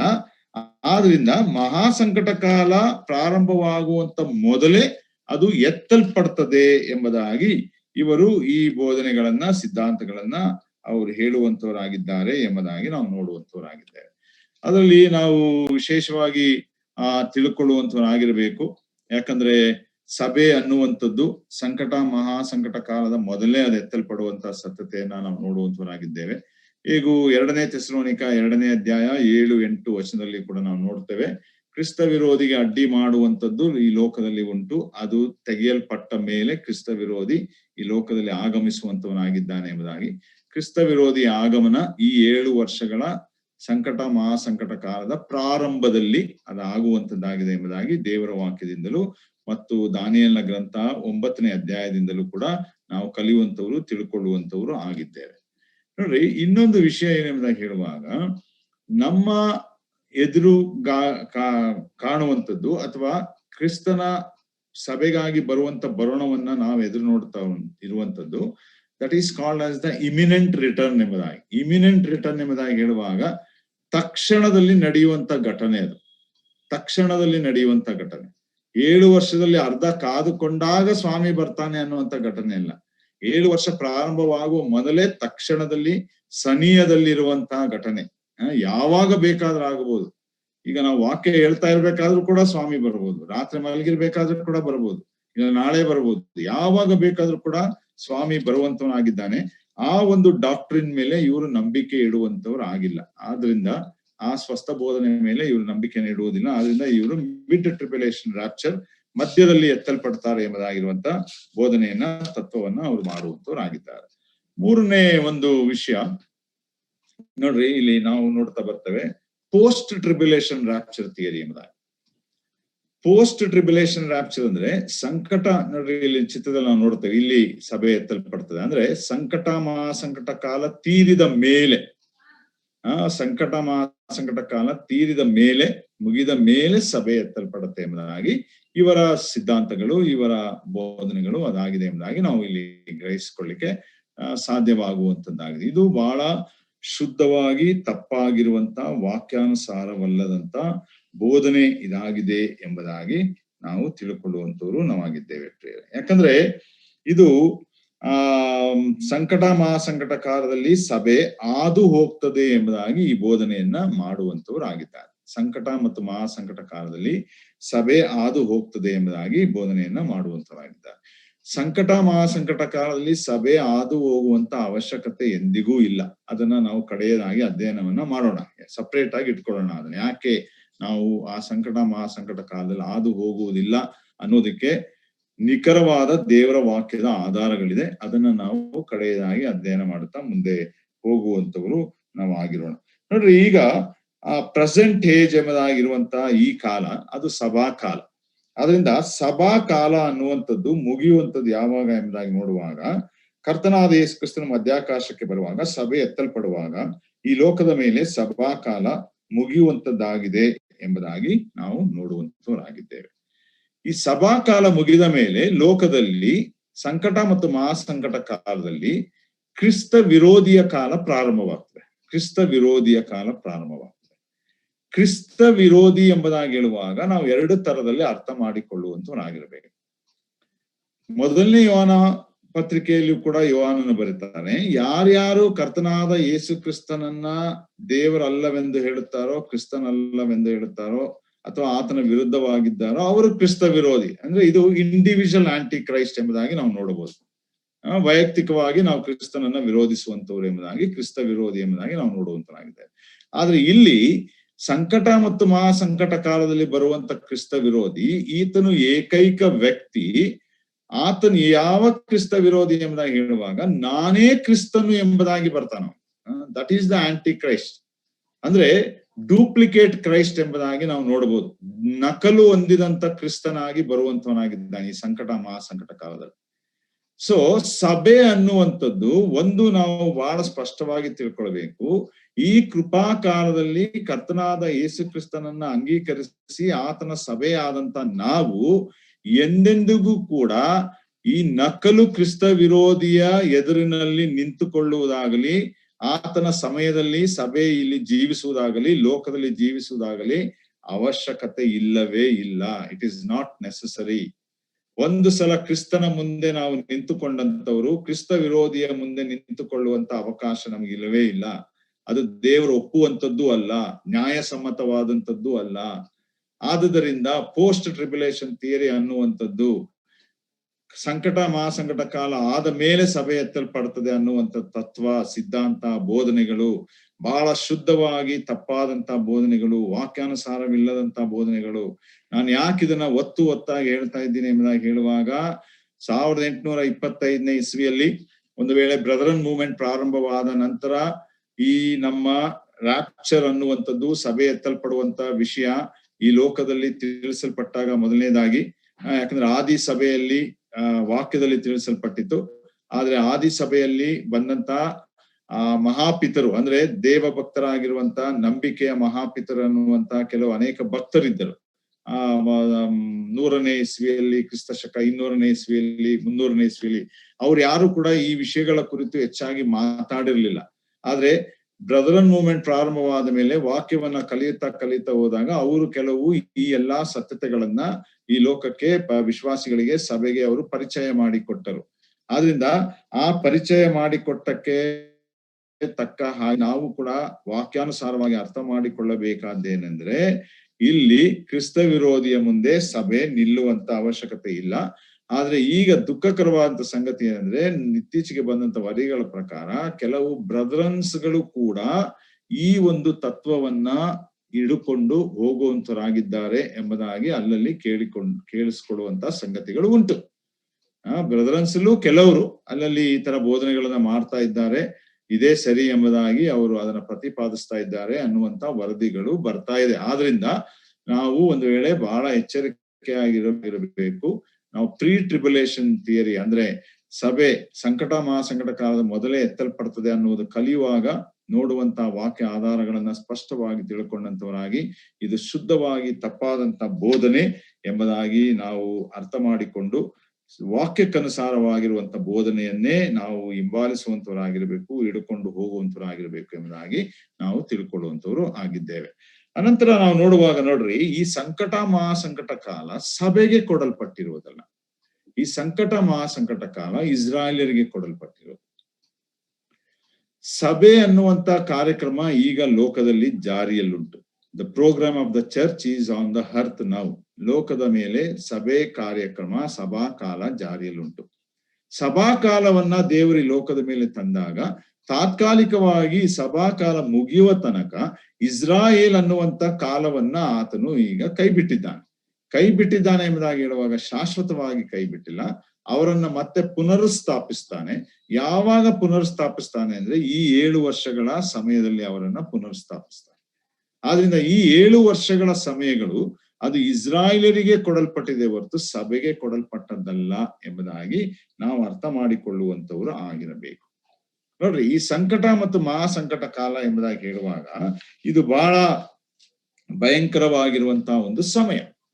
ಯಾವ ರೀತಿ ಭಯಂಕರತೆ ಇರುತ್ತದೆ ಎಂಬುದಾಗಿ ಹೇಳುವಾಗ ದೇವರ ಕೋಪವಿರ್ತದೆ, ದೇವರ ತೀರ್ಪಿರ್ತದೆ. ಅನಂತರ ದೇವರು ಬಹಳವಾಗಿ ಅವರನ್ನ ವಿರೋಧಿಸ್ತಾ ಇರ್ತಾನೆ. ಅನಂತರ ಎಲ್ಲಾ ಆ ಸಂಕಟ ಮಹಾಸಂಕಟ ಕಾಲದಲ್ಲಿ ಅನೇಕರು ಶೋಧನೆಗೆ ಒಳಪಡ್ತಾರೆ. ಅಂದ್ರೆ ಕ್ರಿಸ್ತ ವಿರೋಧಿಯ ಹಿಂಸೆಗಳಿಗೆ ಪರೀಕ್ಷೆಗಳಿಗೆ ಒಳಪಡುವಂತವರಾಗಿರ್ತಾರೆ. ಬಹಳ ಸಂಕಟಕ್ಕೆ ಒಳಗೋಗುವಂತವರಾಗಿರ್ತಾರೆ. ಅನೇಕ ನಾಶನಗಳು, ಅನೇಕ ವಿಪತ್ತುಗಳು, ಅನೇಕ ಮರಣಗಳು, ಅನೇಕ ಬದಲಾವಣೆಗಳು. ನಾವು 6ನೇ ಅಧ್ಯಾಯದಿಂದ ಪ್ರಕಟಣೆ ಗ್ರಂಥ ಓದುತ್ತಾ ಬರುವುದಾದ್ರೆ ಆ 3 ತರವಾದಂತ ತೀರ್ಪುಗಳು ಈ ಲೋಕದಲ್ಲಿ ಜಾರಿಯಲ್ಲಿರ್ತದೆ. ಸುರುಳಿಗಳ ತೀರ್ಪು, ತುತ್ತೂರಿಗಳ ತೀರ್ಪು, ಪಾತ್ರೆಗಳ ತೀರ್ಪು. ಇದ್ಯಾವ ತೀರ್ಪು ಕೂಡ ಕ್ರಿಸ್ತನ ಸಭೆಗೆ ಕೊಡಲ್ಪಟ್ಟಿಲ್ಲ. ಯಾಕಂದ್ರೆ ಕ್ರಿಸ್ತನ ಸಭೆ ಅನ್ನುವಂಥದ್ದು ಕರ್ತನಾದ ಯೇಸು ಕ್ರಿಸ್ತನ ಅಮೂಲ್ಯ ರಕ್ತದ ಮುಖಾಂತರ ಕೊಂಡುಕೊಂಡಂತ ಸಭೆ ಆಗಿದೆ. ಅದಕ್ಕೆ ನಾವು ನಮ್ಮ ಸ್ವಂತ ಸ್ವತ್ತಲ್ಲ, ನಾವು ಕ್ರಿಸ್ತನ ಸ್ವತ್ತಾಗಿದ್ದೇವೆ, ಕ್ರಿಸ್ತ ವಿರೋಧಿಯ ಸ್ವತ್ತಲ್ಲ. ಈ ರೀತಿಯಾಗಿ ಇದನ್ನೆಲ್ಲ ಸ್ಪಷ್ಟವಾಗಿ ನಾವು ಅರ್ಥ ಮಾಡಿಕೊಳ್ಳುವಂತವರು ಆಗಿರಬೇಕು ಪ್ರಿಯರೇ. ನೋಡ್ರಿ, ಅನಂತರ ಸಭೆ ಎತ್ತಲ್ಪಡುವಂಥದ್ದು ಕರ್ತನಾದ ಯೇಸು ಕ್ರಿಸ್ತನ 2ನೇ ಬರೋಣ. ನೋಡ್ರಿ, ಜೀಸಸ್ ಕ್ರೈಸ್ಟ್ ಸೆಕೆಂಡ್ ಕಮಿಂಗ್ ಎಂಬುದಾಗಿ ನೋಡ್ತೇವೆ ವಿತ್ ಚರ್ಚ್. ಇದೆರಡು ವ್ಯತ್ಯಾಸವಾದಂತ ಸಂಗತಿಗಳು. ಇದರ ಮಧ್ಯದಲ್ಲಿರುವಂತ ವ್ಯತ್ಯಾಸಗಳನ್ನ ನಾವು ಸ್ಪಷ್ಟವಾಗಿ ತಿಳ್ಕೊಳ್ಬೇಕು. ರ್ಯಾಪ್ಚರ್ ಅಂದ್ರೆ ಏನ್ ನಡೀತದೆ, ಸೆಕೆಂಡ್ ಕಮ್ಮಿಂಗ್ ಅಂದ್ರೆ ಏನ್ ನಡೀತದೆ ಎಂಬುದಾಗಿರುವಂತ ವ್ಯತ್ಯಾಸಗಳನ್ನ ತಿಳ್ಕೊಳ್ಬೇಕು. ಮುಂದಿನ ದಿನಗಳಲ್ಲಿ ನಾನು ಅದನ್ನು ಕೂಡ ಕೆಲವು ಪಾಯಿಂಟ್ಸ್ ಗಳನ್ನ ನಾನು ನಿಮಗೆ ಟಚ್ ಮಾಡುವಂತವನು ಆಗಿರುತ್ತೇನೆ. ಅನಂತರ ನಾವು ನೋಡುವುದೇನೆಂದ್ರೆ, ಈ ಒಂದು ಬೋಧನೆಯನ್ನ ಮಾಡುವಂತವ್ರು, ಪೋಸ್ಟ್ ಟ್ರಿಬ್ಯುಲೇಷನ್ ರ್ಯಾಪ್ಚರ್ ಅನ್ನ ಬೋಧನೆಯನ್ನ ಮಾಡುವಂತವ್ರು, ಸಭೆ ಸಂಕಟ ಮತ್ತು ಮಹಾಸಂಕಟ ಕಾಲದಲ್ಲಿ ಹಾದು ಹೋಗ್ತದೆ ಎಂಬುದಾಗಿ ಹೇಳುವಂತವ್ರು, ದಾನಿಯೇಲನ ಗ್ರಂಥ 9ನೇ ಅಧ್ಯಾಯ 24ನೇ ವರ್ಷದಿಂದ 27ನೇ ವರ್ಷ ತನಕ ಇರುವಂತ ಮುಂದೆ ನಡೆಯುವಂತ ಎಲ್ಲಾ ಸಂಗತಿಗಳನ್ನ ಅವ್ರು ಹೇಳುವುದೇನೆಂದ್ರೆ, ಅದು ಆಗಲೇ ನಡೆದು ಹೋಗಿದೆ, ಅದು ಚರಿತ್ರೆಯಾಗಿದೆ, it has become a history. ಆದ್ರಿಂದ ಸಭೆ ಅನ್ನುವಂಥದ್ದು ಈ ಮುಂದೆ ಬರುವಂತ 7 ವರ್ಷಗಳ ಕಾಲದಲ್ಲಿ ಈ ಲೋಕದ ಮೇಲೆ ಇದ್ದೇ ಇರ್ತದೆ ಎಂಬುದಾಗಿ ಅವರು ಅದನ್ನ ಪ್ರತಿಪಾದಿಸುವಂತವರು ಆಗಿದ್ದಾರೆ ಪ್ರಿಯರೇ. ಆದ್ರಿಂದ ನಾವು ನೋಡ್ತೇವೆ, ನೋಡ್ರಿ ಇಲ್ಲಿ ಇನ್ನೊಂದು ಸಂಗತಿಯನ್ನ ನಾವು ನೋಡುವಾಗ, ಅಪೋಸ್ತಲರು ಕೂಡ ಈ ತರವಾದಂತ ಸಂಕಟ ಮಹಾಸಂಕಟ ಕಾಲದ ಕುರಿತು ನಾವು ಅಪೋಸ್ತಲರು ಬರೆದಂತ ಎಲ್ಲಾ ಪತ್ರಿಕೆಗಳನ್ನ ನಾವು ಕಲಿಯುತ್ತಾ ಹೋಗುವಾಗ ಥೆಸಲೋನಿಕ ಪತ್ರಿಕೆಯನ್ನು ಕೂಡ ಕಲಿತೇವೆ. ಅಲ್ಲಿ ಪೌಲನು ಸಂಕಟ ಮಹಾಸಂಕಟ ಕಾಲದ ಸಂಗತಿಯನ್ನ ಹೇಳ್ತಾನೆ. ಆದ್ರೆ ಸಭೆಗೆ, ಯಾವ ಸಭೆಗೂ ಕೂಡ ಪೌಲನಾಗಲಿ ಪೇತ್ರನಾಗಲಿ ಯೋಹಾನನಾಗಲಿ ಸಂಕಟ ಮಹಾಸಂಕಟ ಕಾಲದ ವಿವರಣೆಗಳನ್ನ ಕೊಡೋದಿಲ್ಲ. ಯಾಕೆ ಕೊಡೋದಿಲ್ಲ ಎಂಬುದಾಗಿ ಹೇಳುವಾಗ, ಸಂಕಟ ಮತ್ತು ಮಹಾಸಂಕಟ ಕಾಲ ಸಭೆಗೆ ಸಂಬಂಧಪಡದ ವಿಷಯವಾಗಿರುವುದರಿಂದ ಅವರಲ್ಲಿ ಹೆಚ್ಚಾದಂತ ವಿವರಣೆಗಳನ್ನ ಸಭೆಗೆ ಅವರು ಕೊಡುವಂತವ್ರು ಆಗಿಲ್ಲ ಎಂಬುದಾಗಿ ನಾವು ನೋಡುವಂತವ್ರು ನಾವಾಗಿದ್ದೇವೆ ಪ್ರಿಯರೇ. ಇಲ್ಲಿ ಈಗ ಈ ಪೋಸ್ಟ್ ಟ್ರಿಬ್ಯುಲೇಷನ್ ಅನ್ನುವಂಥವ್ರು ಯಾಕೆ ಇದನ್ನ ವಿರೋಧ ಮಾಡ್ತಾರೆ, ಯಾವುದು ಸಭೆ ಸಂಕಟ ಕಾಲ ತಪ್ಪಿಸ್ಕೊಳ್ತದೆ ಅನ್ನುವಂಥದ್ದನ್ನ ಯಾಕೆ ವಿರೋಧ ಮಾಡ್ತಾರೆ ಎಂಬುದಾಗಿ ಹೇಳುವಾಗ, ನಾನು ಹೇಳ್ತಾ ಬಂದ ಹಾಗೆ ಈ ಬೋಧನೆ, ಈ ಸಿದ್ಧಾಂತ ಬ್ರದರನ್ ಮೂವ್ಮೆಂಟ್ ಮುಖಾಂತರ ಸಾಧಾರಣ 200 ವರ್ಷಗಳ ಹಿಂದೆ ಅದು ಈ ಲೋಕದಲ್ಲಿ ತಿಳಿಸಲ್ಪಟ್ಟಂಥದ್ದು, ಅಥವಾ ಸಭೆಗಳಿಗೆ ತಿಳಿಸಲ್ಪಟ್ಟಂತ ಸತ್ಯತೆ. ಆದ್ರಿಂದ ಅವರು ಹೇಳುವಂಥದ್ದೇನೆಂದ್ರೆ, ಆದಿ ಸಭೆಯ ಸಮಯದಲ್ಲಿದ್ದಂತ ಅನೇಕ ಭಕ್ತರು, ಅನಂತರ ಸ್ವಸ್ಥ ಬೋಧನೆಯ ಮಹಾಪಿತರು ಅನ್ನಿಸಿಕೊಳ್ಳುವಂತ ಅನೇಕರಿದ್ದರು. ಒಂದು ವೇಳೆ ಪಾಲಿಕಾರ್ಪ್ ಅನ್ನೋರಿದ್ರು, ಇಗ್ನೇಷಿಯಸ್ ಅನ್ನೋರಿದ್ರು, ಐರೇನಿಯಸ್ ಅನ್ನೋರಿದ್ರು, ಜೆರೋಮ್ ಅನ್ನೋರಿದ್ರು, ಈಗ ಅನೇಕ ಮಹಾಭಕ್ತರಿದ್ರು. ಅವ್ರು ಯಾರೂ ಕೂಡ ಇದರ ಕುರಿತು ತಮ್ಮ ಕಾಮೆಂಟ್ರಿಗಳಲ್ಲಾಗ್ಲಿ ಅಥವಾ ಅವರ ಬರವಣಿಗೆಗಳಲ್ಲಾಗ್ಲಿ ಇದರ ಕುರಿತು ಬರೆದಿಲ್ಲ. ಆದ್ರಿಂದ ಸಭೆ ಈ ಸಂಕಟ ಕಾಲವನ್ನ ಹಾದು ಹೋಗ್ತದೆ. ಇದು 200 ವರ್ಷಗಳ ಹಿಂದೆ ಈ ಬ್ರದರನ್ಸ್ ಅವರು ಮಾತ್ರ ಹೇಳ್ಕೊಂಡು ಬಂದಿದ್ದಾರೆ. ಅದನ್ನ ನಾವು ಎಷ್ಟು ಮಾತ್ರಕ್ಕೂ ನಂಬಲಿಕ್ಕಾಗಲಿ ಒಪ್ಪಲಿಕ್ಕಾಗಲಿ ಆಗುವುದಿಲ್ಲ ಎಂಬುದಾಗಿ ಹೇಳುವಂತ ಸಂಗತಿ. ಅದಕ್ಕೆ ಒಬ್ರು ಹೀಗೆ ಹೇಳ್ತಾರೆ, ಡ್ವೈಟ್ ಎಲ್ ಪೆಂಟಿಕೋಸ್ಟ್ ಅನ್ನುವಂಥವ್ರು ಒಬ್ರು ಇದ್ದಾರೆ. ಡ್ವೈಟ್ ಎಲ್ ಪೆಂಟಿಕೋಸ್ಟ್ ಅನ್ನುವಂಥವ್ರು, ಅವರು ಅನೇಕ ಶಾಸ್ತ್ರಜ್ಞರು ಮತ್ತು ದೈವಶಾಸ್ತ್ರಜ್ಞರು ಮತ್ತು ಅನೇಕ ಈ ಮುಂದೆ ನಡೆಯುವಂತ ಎಸ್ಕಟಾಲಜಿ ಮೇಲೆ, ಅಂತಿಮ ಗತಿಶಾಸ್ತ್ರದ ಮೇಲೆ ಅನೇಕ ಪುಸ್ತಕಗಳನ್ನೆಲ್ಲ ಅವರು ಬರೆದಿದ್ದಾರೆ. ಅವರು ಹೇಳ್ತಾರೆ, ನೀವು ಒಂದು ವೇಳೆ ಇದು 100-200 ವರ್ಷಗಳ ಮೊದಲು ಮಾತ್ರ ಬಂದಿದೆ, ಮೊದಲಿಂದ ಅದು ಹೇಳಿಲ್ಲ, ಆದ್ರಿಂದ ಇದು ಸತ್ಯವೇದ ವಾಕ್ಯಾನುಸಾರವಲ್ಲ, ಇದು ಬ್ರದರನ್ಸ್ ಅವರು ಹುಟ್ಟು ಹಾಕಿದ್ದಾರೆ ಎಂಬುದಾಗಿ ನೀವು ಹೇಳುವುದಾದರೆ, ಅವರು ಒಂದು ಪ್ರಶ್ನೆಯನ್ನ ಕೇಳ್ತಾರೆ. ಏನಂದ್ರೆ, ನಂಬಿಕೆಯ ಮೂಲಕ ನೀತಿವಂತಿಕೆ ಅನ್ನುವಂಥದ್ದು ಜಾರಿಗೆ ಯಾವಾಗ ಬಂತು? ನಂಬಿಕೆಯ ಮೂಲಕ ನೀತಿವಂತಿಕೆ ಅನ್ನುವಂಥದ್ದು ಯಾವಾಗ ಬಂತು ಜಾರಿಗೆ? ನೀವು ಹೇಳಿದಂತೆಯೇ ಆದಿ ಸಭೆಯ ಆ ಮಹಾಪಿತರುಗಳು ಕೂಡ ನಂಬಿಕೆಯ ಮೂಲಕ ನೀತಿವಂತಿಕೆ ಅನ್ನುವಂತ ಬೋಧನೆಯನ್ನ ಅವರು ಮಾಡಲಿಲ್ಲ ಅಥವಾ ತಿಳಿಸಿಕೊಡ್ಲಿಲ್ಲ. ಯಾಕಂದ್ರೆ ಆ ಕಾಲಮಾನದಲ್ಲಿ ಅವರೆಲ್ಲರಿಗೂ ಅದು ಗೊತ್ತಿತ್ತು. ಆದ್ರೆ ಇದು ಯಾವಾಗ ಜಾರಿಗೆ ಬಂತು? ನಂಬಿಕೆಯ ಮೂಲಕ ನೀತಿವಂತಿಕೆ ಅಥವಾ ದ ಡಾಕ್ಟ್ರಿನ್ ಆಫ್ ಜಸ್ಟಿಫಿಕೇಶನ್, ನೀತಿ ನಿರ್ಣಯದ ಸ್ವಸ್ಥ ಬೋಧನೆ ನಮ್ಮ ಬೆಳಕಿಗೆ ಯಾವಾಗ ಬಂತು ಎಂಬುದಾಗಿ ಹೇಳುವಾಗ, ಮಾರ್ಟಿನ್ ಲೂಥರ್ ಅನ್ನುವಂತ ಸುಧಾರಕನು 1517ನೇ ಇಸ್ವಿಯಲ್ಲಿ ಆತನು ಸತ್ಯವೇದ ಕೈಗೆ ಸಿಗುವಾಗ ಆತನು ಪ್ರಸ್ತಾಪಿಸಿದ್ರಿಂದ ಎಲ್ಲರೂ ಕೂಡ ಅದನ್ನ ನಂಬುವಂತವ್ರು ಆಗಿಲ್ಲವೇ? ಹಾಗಾದ್ರೆ ಅದನ್ನ ನಂಬುವುದಾದ್ರೆ ಈ ಸತ್ಯವಾದ ಬೋಧನೆಗಳನ್ನು ಕೂಡ ನಾವು ಸಭೆ ಎತ್ತಲ್ಪಡುವಂತ ವಿಷಯದಲ್ಲಿ ನಂಬಬೇಕು ಎಂಬುದಾಗಿ ಡ್ವೈಟ್ ಲೈಟ್ ಪೆಂಟಿಕೋಸ್ಟ್ ಅನ್ನುವಂಥವ್ರು ಪ್ರತಿಪಾದಿಸುವಂತವ್ರು ಆಗಿದ್ದಾರೆ ಪ್ರಿಯರೇ. ನೋಡ್ರಿ, ಇದು ಪೋಸ್ಟ್ ಟ್ರಿಬ್ಯುಲೇಷನ್ ರ್ಯಾಪ್ಚರ್ ಅಂದ್ರೆ ಸಭೆ ಸಂಕಟ ಮಹಾಸಂಕಟ ಕಾಲ ದಾಟಿ ಹೋಗ್ತದೆ, ಸಂಕಟವನ್ನು ಅನುಭವಿಸ್ತದೆ ಎಂಬುದಾಗಿ ನಾವು ನೋಡುವಂತರಾಗಿದ್ದೇವೆ. ಯಾಕೆ ಅನುಭವಿಸುವುದಿಲ್ಲ ಎಂಬುದಾಗಿ ನಾವು ಮುಂದೆ ವಾಕ್ಯಾಧಾರವಾಗಿ ನೋಡುವಂತವರಾಗಿರೋಣ. 4ನೇ ಸಿದ್ಧಾಂತ ಏನು ಎಂಬುದಾಗಿ ಹೇಳುವಾಗ, ಪ್ರೀ ರ್ಯಾತ್ ರ್ಯಾಪ್ಚರ್ ಥಿಯರಿ ಎಂಬುದಾಗಿ ನಾವು ನೋಡುವಂತರಾಗಿದ್ದೇವೆ. ಇದು ವಾಕ್ಯಾನುಸಾರವಾಗಿರುವಂತದ್ದಲ್ಲ. ಪ್ರೀ ರ್ಯಾತ್ ರ್ಯಾಪ್ಚರ್ ಥಿಯರಿ ಎಂಬುದಾಗಿ ಹೇಳುವಾಗ, ರ್ಯಾತ್ ಎಂಬುದಾಗಿ ಹೇಳುವಾಗ ದೇವರ ಕೋಪ, ಅಥವಾ ಯೇಸು ಕ್ರಿಸ್ತನ ಕೋಪ ಎಂಬುದಾಗಿ ನೋಡ್ತೀವಿ. ನೋಡ್ರಿ, ಇಲ್ಲಿ ಸಭಾಕಾಲ, ಅನಂತರ ಸಂಕಟ ಮಹಾಸಂಕಟ ಕಾಲ, ಇಲ್ಲಿ ದೇವರ ಕೋಪ ಪ್ರಕಟಿಸಲ್ಪಡುವಂತ ಒಂದು ಕಡೆಯ ಸಮಯ, 7 ವರ್ಷಗಳ ಅಂತ್ಯದಲ್ಲಿ ಬರುವಂತ ಒಂದು ಸಮಯ. ಅಂದ್ರೆ God's wrath is poured out on the day of the Lord ಎಂಬುದಾಗಿ ನಾವಿಲ್ಲಿ ಓದುವಂತವರಾಗಿದ್ದೇವೆ. ಯಾರೋ ಸ್ಕ್ರೀನ್ ಮೇಲೆ ಲೈನ್ ಗಳನ್ನೆಲ್ಲ ಹಾಕ್ತಾ ಇದಾರೆ ಬ್ರದರ್. ದಯವಿಟ್ಟು ಸ್ಕ್ರೀನ್ ಮೇಲೆ ಯಾರು ಇದ್ ಮಾಡ್ಬೇಡಿ.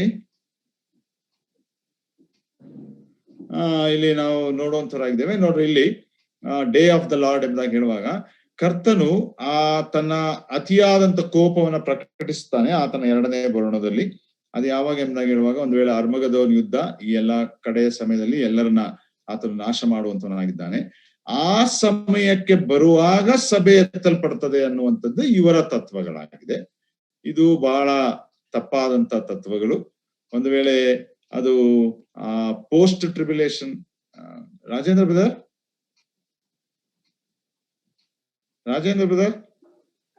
ಹೌದು ಅಂಕಲ್, ನಾನು ಚೆಕ್ ಮಾಡ್ತೀನಿ. ಯಾರೋ ಸೌಮ್ಯನೋ ಯಾರ್ದೋ ಹೆಸರು ಬಂತ, ಅದೇ ಯಾರೋ ಎಲ್ಲ ಸ್ಕ್ರೀನ್ ಮೇಲೆ ಇದ್ ಮಾಡ್ತಾ ಇದಾರೆ. ಅದು ಯಾರೋ ಸೌಮ್ಯ, ಯಾರೋ ಹೆಸರು ಕಾಣ್ತಾ. ಸರಿ ಬ್ರದರ್, ಅಲ್ಲ ಏನಿಲ್ಲ, ಡಿಸ್ಟರ್ಬ್ ಆಗತ್ತೆ, ಅದೆಲ್ಲ ಮುಚ್ಚೋಗ್ತದೆ ಕೆಲವು, ಅದಕ್ಕೆ. ಓಕೆ, ನಾವು ಮುಂದುವರ್ಸೋಣ. ನೋಡ್ರಿ, ಹೀಗೆ ಇದು ಈ ಪ್ರೀ ರ್ಯಾಪ್ಚರ್ ಅನ್ನುವಂಥದ್ದು ಒಂಥರ ಮಧ್ಯದಲ್ಲಿ ಬರುವಂತದ್ದು. ಯಾವ ಮಧ್ಯದಲ್ಲಿ ಎಂದಾಗ ಹೇಳುವಾಗ ಮಿಡ್ ರ್ಯಾಪ್ಚರ್ ಮತ್ತು ಪೋಸ್ಟ್ ಟ್ರಿಬ್ಯುಲೇಷನ್ ರ್ಯಾಪ್ಚರ್, ಎರಡುಗಳ ಮಧ್ಯದಲ್ಲಿ ಬರುವಂತಹ ರೀತಿಯಲ್ಲಿ ಈ ಪ್ರೀ ರ್ಯಾಪ್ಚರ್ ಥಿಯರಿ ಅನ್ನುವಂತ ರ್ಯಾಪ್ಚರ್ ಅನ್ನುವಂಥದ್ದನ್ನ ಇವರು ಪ್ರತಿಪಾದಿಸುವಂತವರು ಆಗಿದ್ದಾರೆ. ಈಗ ಬಹಳ ಪ್ರಾಮುಖ್ಯವಾಗಿರುವಂತದ್ದು ಪ್ರೀ ಟ್ರಿಬ್ಯುಲೇಷನ್ ರ್ಯಾಪ್ಚರ್ ಥಿಯರಿ. ನೋಡಿ, ಇದು ವಾಕ್ಯಾನುಸಾರವಾಗಿರುವಂತ ಬೋಧನೆ. ಇದನ್ನ ನಾವು 1 ಥೆಸಲೋನಿಕ 4ನೇ ಅಧ್ಯಾಯ 16ರಿಂದ 18ನೇ ವಚನ, ಅನಂತರ 1 ಕೊರಿಂಥ ಈಗ ತಾನೇ ಓದಿದಂತ ವಾಕ್ಯ ಭಾಗ 15ನೇ ಅಧ್ಯಾಯ 51ನೇ ವಚನದಿಂದ ನಾವು ನೋಡುವಂತವ್ರು ಆಗಿದ್ದೇವೆ. ಇದು ಬಹಳ ಪ್ರಾಮುಖ್ಯವಾದಂತ ಒಂದು ಸಂಗತಿಯಾಗಿದೆ. ಸಭೆ ಎತ್ತಲ್ಪಡುವಂತ ವಿಷಯದಲ್ಲಿ ವಾಕ್ಯಾನುಸಾರವಾಗಿರುವಂತ ಸಂಗತಿ ಆಗಿದೆ. ಇದರಲ್ಲಿ ಯಾವ ಕಲಬರಿಕೆ ಇಲ್ಲ, ಯಾವ ದುರ್ಬೋಧನೆ ಇಲ್ಲ, ಯಾವ ತಪ್ಪಾದಂತ ಬೋಧನೆಗಳಿಲ್ಲ. ಇದಕ್ಕೆ ಎಲ್ಲವೂ ಕೂಡ ವಾಕ್ಯದ ಆಧಾರಗಳುಂಟು. ಅದನ್ನ ನಾವು ನೋಡುವಂತವರು ನಾವು ಆಗಿದ್ದೇವೆ. ನೋಡ್ರಿ, ಇಲ್ಲಿ ನೋಡುವಾಗ ಇದು ಕರ್ತನಾದ ಯೇಸು ಕ್ರಿಸ್ತನು ಸತ್ತು ಉಣಲ್ಪಟ್ಟು ಎಬ್ಬಿಸಲ್ಪಟ್ಟು ಪರಲೋಕರಾಣವಾದಂಥದ್ದು. ಅನಂತರ A-B ಅನ್ನುವಂಥದ್ದು ಇಲ್ಲಿ ನಾವು ಸಭಾ ಕಾಲವನ್ನ ನೋಡುವಂತವರಾಗಿದ್ದೇವೆ. ಸಭಾ ಕಾಲವಾದ ನಂತರ ಸಭೆ ಎತ್ತಲ್ಪಡ್ತದೆ, ರ್ಯಾಪ್ಚರ್ ಆಫ್ ದ ಚರ್ಚ್. ಸಭೆ ಕಾಲ ಆದ ನಂತರ ಸಭೆ ಎತ್ತಲ್ಪಡ್ತದೆ. ಸಭೆ ಎತ್ತಲ್ಪಟ್ಟಾಗ ಸಂಕಟ ಮಹಾಸಂಕಟ ಕಾಲ ಬರ್ತದೆ. ಸಂಕಟ ಮಹಾಸಂಕಟ ಕಾಲ ಬರ್ತದೆ ಅನ್ನುವಾಗ ಕ್ರಿಸ್ತ ವಿರೋಧಿಯ ಆಡಳಿತ ಈ ಲೋಕದಲ್ಲಿ ಪ್ರಾರಂಭವಾಗ್ತದೆ. ಸಭೆ ಎತ್ತಲ್ಪಡದೆ ಕ್ರಿಸ್ತ ವಿರೋಧಿ ಈ ಲೋಕದಲ್ಲಿ ಆಡಳಿತವನ್ನ ಮಾಡಲಿಕ್ಕೆ ಸಾಧ್ಯವಿಲ್ಲ. ಈ ಸಭೆ ಎತ್ತಲ್ಪಟ್ಟು ಕ್ರಿಸ್ತನ ಬಳಿಗೆ ಇಲ್ಲಿ ತೆಗೆದುಕೊಳ್ಳಲ್ಪಡ್ತದೆ. ಕರ್ತನಾದ ಯೇಸು ಕ್ರಿಸ್ತನು ಸಂಕಟ ಮಹಾಸಂಕಟ ಕಾಲದ ಅಂತ್ಯದಲ್ಲಿ ಆತನು 2ನೇ ಬರೋಣ, ಸೆಕೆಂಡ್ ಅಡ್ವೆಂಟ್ ಆಫ್ ಕ್ರೈಸ್ಟ್ ಎಂಬುದಾಗಿ ಈ ಎನ್ನುವಂಥದ್ದನ್ನ ನೋಡ್ತಾ ಇದ್ದೇವೆ. ಅಲ್ಲಿ ಆತನು ಬರುವಾಗ ಆತನೊಂದಿಗೆ ಈ ಸಭೆ ಬರುವಂತದ್ದಾಗಿದೆ. ಈ ಸಭೆ ಆತನೊಂದಿಗೆ ಬರುವಾಗ ಅದರ ಮೊದಲು ಪರಲೋಕದಲ್ಲಿ 2 ಸಂಗತಿಗಳು ನಡೀತದೆ. ಮಧ್ಯಾಕಾಶದಲ್ಲಿ ಒಂದು ಏನೆಂಬುದಾಗಿ ನೋಡುವಾಗ 2 ಕೊರಿಂಥ 5ನೇ ಅಧ್ಯಾಯ 10ನೇ ವಚನ ನಾವು ನೋಡುವಾಗೆ ಕರ್ತನಾದ ಯೇಸು ಕ್ರಿಸ್ತನ ನ್ಯಾಯಾಸನದ ಮುಂದೆ ಆತನ ಸಭೆ ನಿಲ್ಲಿಸಲ್ಪಡ್ತದೆ. ಪ್ರತಿಯೊಬ್ಬನು ಮಾಡಿದಂತ ಒಳ್ಳೆದಕ್ಕಾಗಲಿ ಕೆಟ್ಟದಕ್ಕಾಗಲಿ ಲೆಕ್ಕವನ್ನ ಒಪ್ಪಿಸ್ಲಿಕ್ಕೆ ಆತನ ಮುಂದೆ ನಾವು ನಿಲ್ಲುವಂತವರಾಗಿರ್ಬೇಕು. 2ನೇ ಸಂಗತಿ, ಆ ಲೆಕ್ಕವನ್ನ ಒಪ್ಪಿಸಿ ನಮ್ಮನ್ನೆಲ್ಲ ಇದು ಮಾಡಿದ ಮೇಲೆ ಪರಲೋಕಕ್ಕೆ ಕರ್ತನಾದ ಯೇಸು ಕ್ರಿಸ್ತನ ನಮ್ಮನ್ನು ತೆಗೆದುಕೊಂಡು ಹೋಗಿ ಅಲ್ಲಿ ತಂದೆಯಾದ ದೇವರ ಪ್ರಸನ್ನತೆಯಲ್ಲಿ ನಮಗೆ ವಿವಾಹವನ್ನ ವಾಗುವಂತದ್ದಾಗಿದೆ. ನಾವು ಅದನ್ನ ಪ್ರಕಟಣೆ 19ನೇ ಅಧ್ಯಾಯದಲ್ಲಿ ನೋಡ್ತೇವೆ. ನೋಡ್ರಿ, ಈ 2 ಸಂಗತಿಗಳು ಕೂಡ ಈ ಟ್ರಿಬ್ಯುಲೇಷನ್ ಪೀರಿಯಡ್, ಈ ಲೋಕದ ಮೇಲೆ ಸಂಕಟ ಮಹಾಸಂಕಟ ಕಾಲ ಇರುವಾಗ ನಡೆಯುವಂತದ್ದಾಗಿದೆ. ಆ ವಿವಾಹ ಆದ ಮೇಲೆ ಹೆಂಡತಿ ಗಂಡನ ಇರುವಂತೆ ಅವನ ಜೊತೆಯಲ್ಲೇ ಇರುವಂತದ್ದಾಗಿರಬೇಕು. 1000 ವರ್ಷ ಆಳ್ವಿಕೆಗಾಗಿ ಕರ್ತನಾದ ಯೇಸು ಕ್ರಿಸ್ತನು 2ನೇ ಬರೋಣದಲ್ಲಿ ಲೋಕಕ್ಕೆ ಬರುವಾಗ ಆತನೊಡನೆ ಆತನ ಹೆಂಡತಿಯಾದಂತ ಸಭೆ, ಆತನ ಮಡದಿ ಅಥವಾ ಮೊದಲ ಗಿತ್ತಿಯಾದಂತ ಸಭೆ ಈ ಲೋಕಕ್ಕೆ ಆತನೊಡನೆ ಬರುವಂತದ್ದಾಗಿದೆ. ಈ ವಾಕ್ಯವನ್ನ ನಾವು ಅನೇಕ ಸಲ ಓದಿದ್ದೇವೆ. 1 ಥೆಸಲೋನಿಕ 3ನೇ ಅಧ್ಯಾಯ 13ನೇ ವಚನದಲ್ಲಿ ಆ ವಾಕ್ಯ ಭಾಗವನ್ನ ನಾವು ನೋಡುವಂತವರು ನಾವಾಗಿದ್ದೇವೆ ಪ್ರಿಯರೇ. ನೋಡ್ರಿ, ಈಗ ಇದು ಪ್ರೀ ಟ್ರಿಬುಲೇಷನ್ ರಾಪ್ಚರ್ ಥಿಯರಿ ಎಂಬುದಾಗಿ ನಾವು ನೋಡ್ತೇವೆ. ಈ ಟ್ರಿಬುಲೇಷನ್ ಟೈಮ್ ಅಲ್ಲಿ ಕ್ರಿಸ್ತ ವಿರೋಧಿಯ ಕಾಲ ಇದು, ಆತನು ಆಡಳಿತ ಮಾಡುವಂತ ಕಾಲ. ಆತನು ಬರುವ ಮೊದಲು ಸಭೆ ಎತ್ತಲ್ಪಡಲೇಬೇಕು. ಪೌಲನು ಬಹಳ ಸ್ಪಷ್ಟವಾಗಿ ಬರೀತಾನೆ. 2 ಥೆಸಲೋನಿಕ 2ನೇ ಅಧ್ಯಾಯ, 2 ಥೆಸಲೋನಿಕ 2ನೇ ಅಧ್ಯಾಯ, ಅದು 1ನೇ ವಚನದಿಂದ 12ನೇ ವಚನ ಓದ್ಬೇಕು. ನಾನು ಓದಕ್ಕೆ ಹೋಗಲ್ಲ, ಸಮಯ ದಾಟಿ ಹೋಗುವಂತದ್ದಾಗಿರ್ತದೆ. ಆದ್ರೆ ಕೆಲವು ವಾಕ್ಯಗಳನ್ನ ಮಾತ್ರ ನಾನು ಎತ್ತಿ ಓದುವಂತನಾಗಿರ್ತೇನೆ ಹೇಳಿ. ನೋಡ್ರಿ, 3ನೇ ವಚನ ಓದೋಣ. ನೋಡ್ರಿ, 1ನೇ ಥೆಸಲೋನಿಕ ಪೌಲನು ಬರೆದದ್ದು ಸಭೆ ಎತ್ತಲ್ಪಡುವಂತದ್ದು ಮತ್ತು ಕರ್ತನಲ್ಲಿ ನಿದ್ರೆ ಹೋದಂತವರ ಸ್ಥಿತಿ ಏನು, ಸಭೆ ಎತ್ತಲ್ಪಡುವಂತದ್ದು, ಸಭೆ ಅಂದ್ರೆ ರ್ಯಾಪ್ಚರ್ ಆಗುವಂತದ್ದನ್ನ 1ನೇ ಥೆಸಲೋನಿಕ ಪತ್ರಿಕೆಯಲ್ಲಿ ಬರಿತಾನೆ. ಆದ್ರೆ 2ನೇ ಥೆಸಲೋನಿಕಕ್ಕೆ ಬರುವಾಗ ಥೆಸಲೋನಿಕ ಸಭೆಯವರು ತಮ್ಮ ನಂಬಿಕೆಯಲ್ಲಿ ದೃಢವಾಗಿದ್ದರೂ ಕೂಡ ನಿರೀಕ್ಷೆಯಲ್ಲಿ ಕುಂದು ಹೋಗುವಂತವರಾಗಿರ್ತಾರೆ.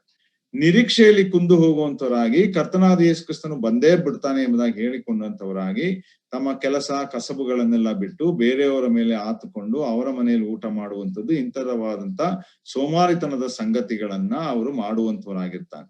ಅವರನ್ನ ಅದಕ್ಕೆ ಎಚ್ಚರಿಸಲಿಕ್ಕಾಗಿ, ಕರ್ತನ ಬರೋಣದ ಕುರಿತು ಸ್ಪಷ್ಟವಾಗಿ ತಿಳಿಸ್ಲಿಕ್ಕಾಗಿ ಇಲ್ಲಿ ಸಭೆ ಎತ್ತಲ್ಪಡುವಂತ ವಿಷಯ 1ನೇ ಥೆಸಲೋನಿಕದಲ್ಲಿ ಉಂಟು.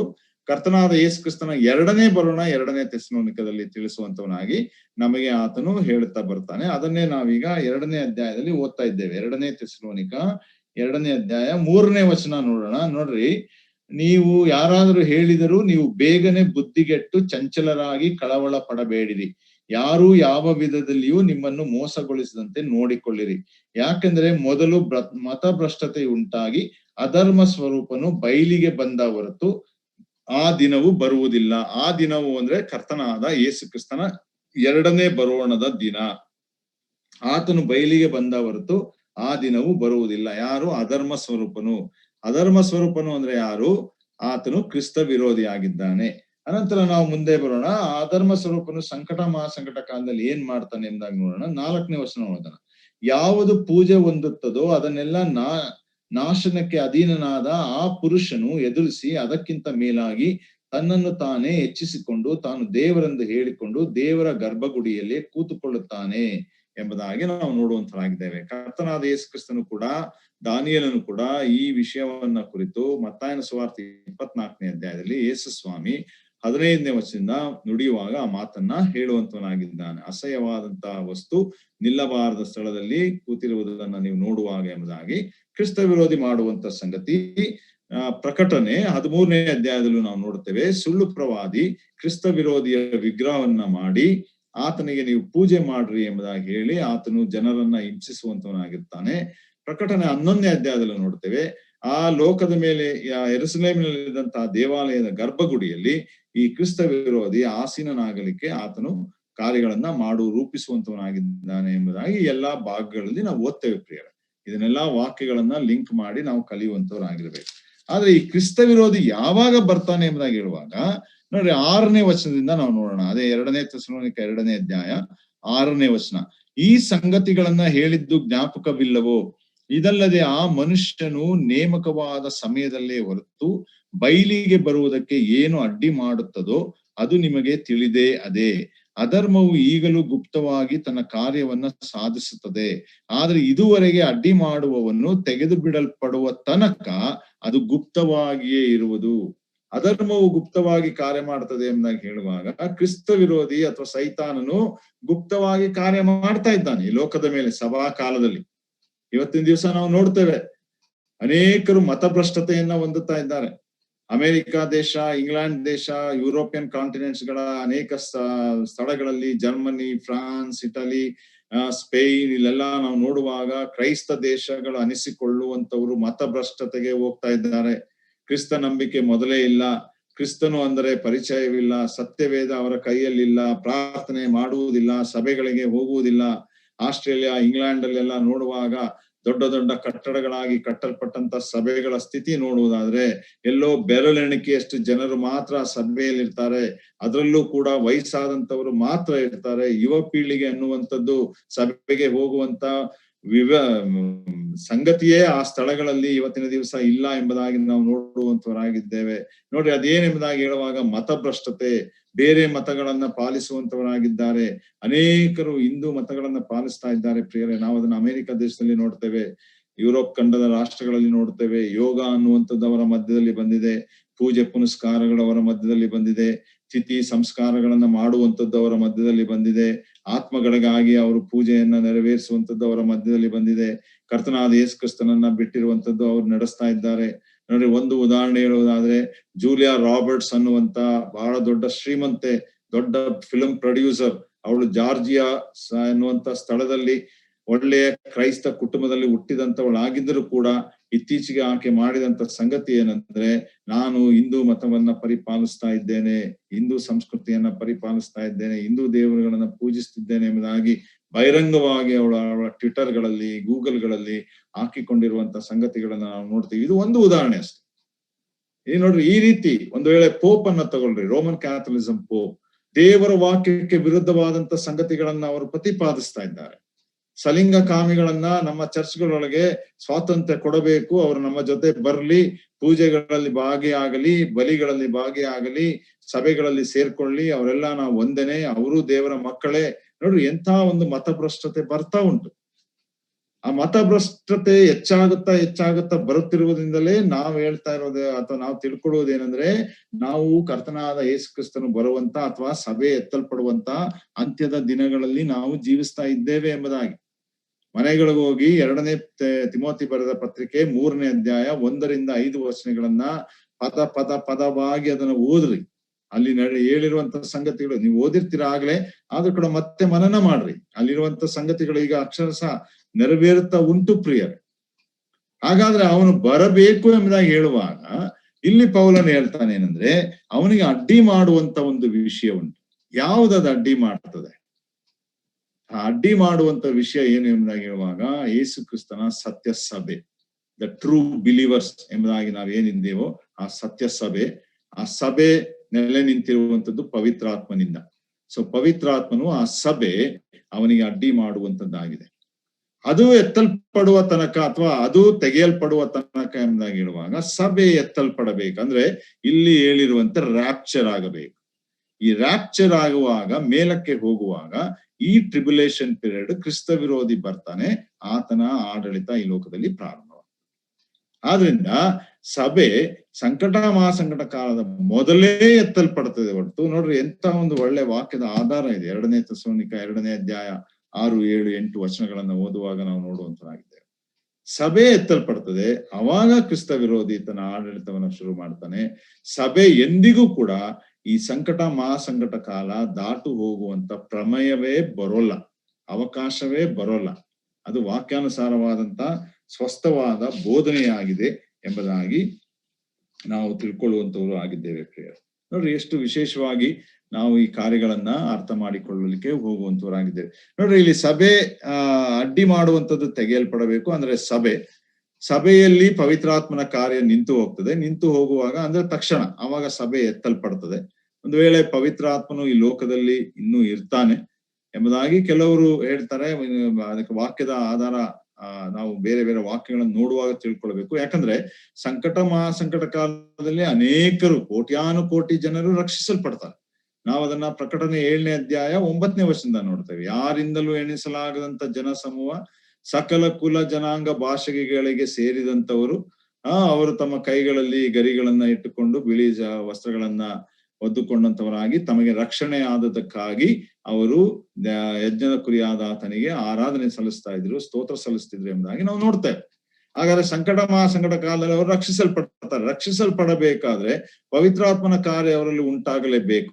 ಅದನ್ನ ಸಭೆ ಎತ್ತಲ್ಪಡ್ತದೆ. ಪವಿತ್ರಾತ್ಮನು ಈ ಲೋಕದಲ್ಲೇ ಆ ಸಮಯದಲ್ಲಿ ಕೂಡ ಇರುತ್ತಾನೆ. ಆದ್ರೆ ಆತನು ಲೋಕದಲ್ಲಿ ಚಲಿಸುತ್ತಾ ಎಲ್ಲರ ಹೃದಯಗಳಲ್ಲಿ ಕಾರ್ಯವನ್ನ ಮಾಡುವಂತನಾಗಿದ್ದಾನೆ ಎಂಬುದಾಗಿ ನಾವು ತಿಳ್ಕೊಳ್ಬಹುದು. ಅದರಿಂದ ಸಭೆ ಅಡ್ಡಿ ಮಾಡುವಂಥದ್ದು ಎತ್ತಲ್ಪಡುವಾಗ ಎಂಬುದಾಗಿ ಹೇಳುವಾಗ, ಸಭೆ ಈ ಸಂಕಟ ಮತ್ತು ಮಹಾಸಂಕಟ ಕಾಲದಲ್ಲಿ ಹಾದು ಹೋಗುವಂಥದ್ದು ಆಗಿಲ್ಲ ಎಂಬುದಾಗಿ ನಾವು ತಿಳ್ಕೊಳ್ಳುವಂತವ್ರು ಆಗಿದ್ದೇವೆ. ಇದನ್ನ ನಾವು ಕಲಿಯುವಾಗ ಒಂದನ್ನ ನಾವು ಅರ್ಥ ಮಾಡ್ಕೊಳ್ತೇವೆ, ಏನಂದ್ರೆ ಸತ್ಯವೇದದಲ್ಲಿ ದ ಡಿಸ್ಪೆನ್ಸೇಷನ್ಸ್ ಎಂಬುದಾಗಿ ಉಂಟು. ಡಿಸ್ಪೆನ್ಸೇಷನ್ಸ್ ಎಂಬುದಾಗಿ ಹೇಳುವಾಗ ಹಂಚಿಕೆ, ಅಂದ್ರೆ ದೇವರು ಕೆಲವು ಕಾಲಮಾನಗಳನ್ನು ಹಂಚಿದ್ದಾನೆ ಅಥವಾ ದೈವ ಸಂಕಲ್ಪಗಳನ್ನ ಆತನು ಸೂಚಿಸಿದ್ದಾನೆ, ದೈವ ವ್ಯವಸ್ಥೆಗಳನ್ನ ಮಾಡಿದ್ದಾನೆ, ದೈವ ನಿರ್ಣಯಗಳನ್ನ ಮಾಡಿದ್ದಾನೆ. ಈ ಕಾಲಮಾನಕ್ಕೆ ಇಂತಿಂತದ್ದೇ ಆಗಬೇಕು ಎಂಬುದಾಗಿ ಆತನು ತಿಳಿಸ್ತಾ ಬರ್ತಾನೆ. The past age, the present age, the future age ಎಂಬುದಾಗಿರುವಂತ 3 ಸಂಗತಿಗಳು. ಈಗ ಡಿಸ್ಪೆನ್ಸೇಷನ್ ಎರಾಸ್ ಎಂಬುದಾಗಿ ಕೂಡ ನಾವು ದೇವರ ವಾಕ್ಯದಲ್ಲಿ ನಾವು ನೋಡ್ತೇವೆ. ಅದು ಬೇರೆ ರೀತಿಯಾದಂತ ಅಧ್ಯಯನಗಳು. ನೋಡ್ರಿ, ಈಗ ಕರ್ತನಾದ ಯೇಸು ಕ್ರಿಸ್ತನು ಒಂದು ವೇಳೆ ಈ ಲೋಕಕ್ಕೆ ಬಂದದ್ದು, ಅದಕ್ಕೊಂದು ಸಮಯ ದೇವರ ಹಂಚಿಕೆ ಮಾಡಿದ್ದ, ವ್ಯವಸ್ಥೆ ಮಾಡಿದ್ದ. ಅನಂತರ ಸಭಾ ಕಾಲಕ್ಕೆ ಒಂದು ಸಮಯ, ಅನಂತರ ಸಭೆ ಎತ್ತಲ್ಪಡಲಿಕ್ಕೆ ಒಂದು ಸಮಯ, ಸಂಕಟ ಮಹಾಸಂಕಟ ಕಾಲಕ್ಕೆ ಒಂದು ಸಮಯ, 1000 ವರ್ಷ ಆಳ್ವಿಕೆಗೆ ಒಂದು ಸಮಯ, ಕಡೆ ತೀರ್ಪಿಗೆ, ಬಿಳಿ ಸಿಂಹಾಸನ ತೀರ್ಪಿಗೆ ಒಂದು ಸಮಯ. ಈಗ ನೋಡ್ರಿ, ಈ ಡಿಸ್ಪೆನ್ಸೇಷನ್ ಅಲ್ಲಿ ನಾವು ವಾಕ್ಯಾನುಸಾರವಾಗಿ ನೆಲೆಗೊಂಡಂತವರಾಗಿದ್ದೇವೆ. ಆ post tribulation, mid tribulation, partial rapture, ಇವೆಲ್ಲ ಇವರುಗಳು ಈ ಡಿಸ್ಪೆನ್ಸೇಷನ್ ಅನ್ನ ಅವರು ಒಪ್ಪುವಂತವರಲ್ಲ, ಅದರ ಮೇಲೆ ನಂಬಿಕೆ ಇಲ್ಲದಂತವರಾಗಿದ್ದಾರೆ ಎಂಬುದಾಗಿ ನಾವು ನೋಡುವಂತರಾಗಿದ್ದೇವೆ. ಅನಂತರ 2ನೇ ಸಂಗತಿ ನಾವು ತಿಳ್ಕೊಳ್ಳಬೇಕಾದ್ದೇನೆಂದ್ರೆ, ಇದರ ವಿಷಯದಲ್ಲಿ ಇಸ್ರಾಯೇಲ್ ಅನ್ನುವಂಥದ್ದೇ ಬೇರೆ, ಸಭೆ ಅನ್ನುವಂಥದ್ದೇ ಬೇರೆ. Israel and church are 2 different entities ಎಂಬುದಾಗಿ ನಾವು ತಿಳ್ಕೊಳ್ಬೇಕು. ನಾವು ಅನೇಕ ಸಲ ಸಭೆಯನ್ನ ಆತ್ಮೀಕ ಇಸ್ರಾಯೇಲರು ಎಂಬುದಾಗಿ ಹೇಳುವಂತರಾಗಿದ್ದೇವೆ. ಅದು ತಪ್ಪಾದಂತ ಹೇಳಿಕೆ ಆಗ್ತದೆ. ಒಂದು ವೇಳೆ ನನ್ನ ಒಂದು ಸ್ಟಡೀಸ್ಗಳ ಪ್ರಕಾರ ಆತ್ಮೀಕ ಇಸ್ರಾಯೇಲರು ಎಂಬುದಾಗಿ ಹೇಳಲ್ಪಡುವಂತವರು ಹಳೆ ಒಡಂಬಡಿಕೆಯಲ್ಲಿ ಆತ್ಮಿಕ ಇಸ್ರಾಯೇಲರು ಎಂಬುದಾಗಿ ಇದ್ದರು ಎಂಬುದಾಗಿ ಹೇಳಬಹುದು. ಆದ್ರೆ ಹೊಸ ಒಡಂಬಡಿಕೆಯ ಸಮಯದಲ್ಲಿ ಯೇಸು ಸ್ವಾಮಿಯನ್ನ ನಂಬದೇ ಇರುವಂತ ಇಸ್ರಾಯೇಲರನ್ನ ಆತ್ಮೀಕ ಇಸ್ರಾಯೇಲರು ಎಂಬುದಾಗಿ ಕರೀಲಿಕ್ಕೆ ಸಾಧ್ಯವಿಲ್ಲ. ಸೊ ಆತ್ಮೀಕ ಇಸ್ರಾಯೇಲ್ ಎಂಬುದಾಗಿ ಹೇಳ್ಕೊಂಡು ಸಭೆಗೆ ಅವರನ್ನ ಹೋಲಿಸ್ಲಿಕ್ಕೂ ಕೂಡ ಸಾಧ್ಯವಿಲ್ಲ. ಸಭೆ ಅನ್ನುವಂಥದ್ದು ಬಹಳ ವಿಶಿಷ್ಟವಾದಂಥದ್ದು, ಬಹಳ ಅಮೋಘವಾದಂಥದ್ದು. It is a very grand thing on the earth, most magnificent thing. ಅಂದ್ರೆ ಬಹಳ ಮಹೋನ್ನತವಾದಂತ ಒಂದು ಸಂಗತಿ ಸಭೆ ಅನ್ನುವಂಥದ್ದು. ಅದನ್ನ ಆ ರೀತಿ ನಾವು ಅದನ್ನ ಹೋಲಿಸಿಕೊಳ್ಳೋದು ಮಾಡಬಾರ್ದು. ಮತ್ತು ಅವರಿಬ್ಬರು ಪ್ರತ್ಯೇಕವಾಗಿದ್ದಾರೆ, ಅವರಿಬ್ಬರು ಕೂಡ ಪ್ರತ್ಯೇಕವಾಗಿದ್ದಾರೆ. 2 ಡಿಫ್ರೆಂಟ್ ಗ್ರೂಪ್. ಅವರು ಇಸ್ರಾಯೇಲರೇ ಬೇರೆ, ಸಭೆಯೇ ಬೇರೆ. ಇವತ್ತಿನ ದಿವಸ ಯಾರಾದ್ರೂ ಒಬ್ಬ ಯಹೂದ್ಯನು ಅಥವಾ ಇಸ್ರಾಯೇಲನು ಯೇಸು ಸ್ವಾಮಿಯನ್ನ ನಂಬಿದ್ರೆ ಅವನು ಸಭೆಗೆ ಸಂಬಂಧ ಪಡ್ತಾನೆ, ಇಸ್ರಾಯೇಲಿಗೆ ಸಂಬಂಧ ಪಡುವಂತವನಾಗಿಲ್ಲ. ಇಸ್ರಾಯೇಲಲ್ಲಿ ಇರ್ತಾನೆ, ಆದ್ರೆ ಸಭೆಗೆ ಸಂಬಂಧ ಪಡುವಂತವನಾಗಿರ್ತಾನೆ, ಕ್ರಿಸ್ತನ ಶರೀರದಲ್ಲಿ ಅಂಗವಾಗುವಂತವನಾಗಿರ್ತಾನೆ. ಈ ವ್ಯತ್ಯಾಸವನ್ನ ನಾವು ತಿಳ್ಕೊಳ್ಳುವಂತವರಾಗಿರ್ಬೇಕು. ಸೊ ಸಂಕಟ ಮಹಾಸಂಕಟ ಕಾಲ ಇಸ್ರಾಯೇಲರಿಗೆ ಇದೆ, ಅನ್ಯ ಜನಾಂಗದವರಿಗಿದೆ ಹೊರತು ಸಭೆಗೆ ಅದು ಕೊಡಲ್ಪಟ್ಟಂತದ್ದು ಅಲ್ಲ ಎಂಬುದಾಗಿ ನಾವು ನೋಡುವಂತವ್ರು ಆಗಿದ್ದೇವೆ. ಅನಂತರ ಸಭೆ ಅನ್ನುವಂಥದ್ದು ಹಳೆ ಒಡಂಬಡಿಕೆ ಕಾಲದವರಿಗೆ ಅದು ಗುಪ್ತವಾಗಿ ಮರ್ಮವಾಗಿ ಇಡಲ್ಪಟ್ಟಂತ ಸತ್ಯತೆ. ಹೊಸ ಒಡಂಬಡಿಕೆಯಲ್ಲಿ ಅದನ್ನ ದೇವರು ಪ್ರಕಟಪಡಿಸಿ ನಮ್ಮಗಳ ಮುಖಾಂತರ ಆತನು ಈ ಲೋಕದಲ್ಲಿ ನಾವು ಸಾಕ್ಷಿಯಾಗಿ ಜೀವಿಸುವ ಹಾಗೆ ಆ ಕಾರ್ಯಕ್ರಮವನ್ನ ಮುಂದುವರಿಸಿಕೊಂಡು ಹೋಗ್ತಾ ಇದ್ದಾನೆ ಎಂಬುದಾಗಿ ನಾವು ನೋಡುವಂತವ್ರು ನಾವಾಗಿದ್ದೇವೆ.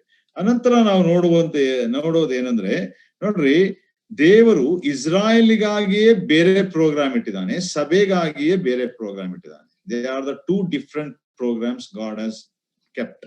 ಅದನ್ನ ನಾವು ಅರ್ಥ ಮಾಡ್ಕೊಳ್ಬೇಕು. ದೇವರ ವಾಕ್ಯದಲ್ಲಿ ಅದನ್ನ ನಾವು ನೋಡುವಂತವ್ರು, ಕಲಿಯುವಂತವ್ರು ನಾವಾಗಿದ್ದೇವೆ. ಈಗ ನಮ್ಮ ಸಮಯ 8:30 ಆಗ್ತಾ ಇದೆ, ಇನ್ನೊಂದು 5 ನಿಮಿಷ ಇದೆ.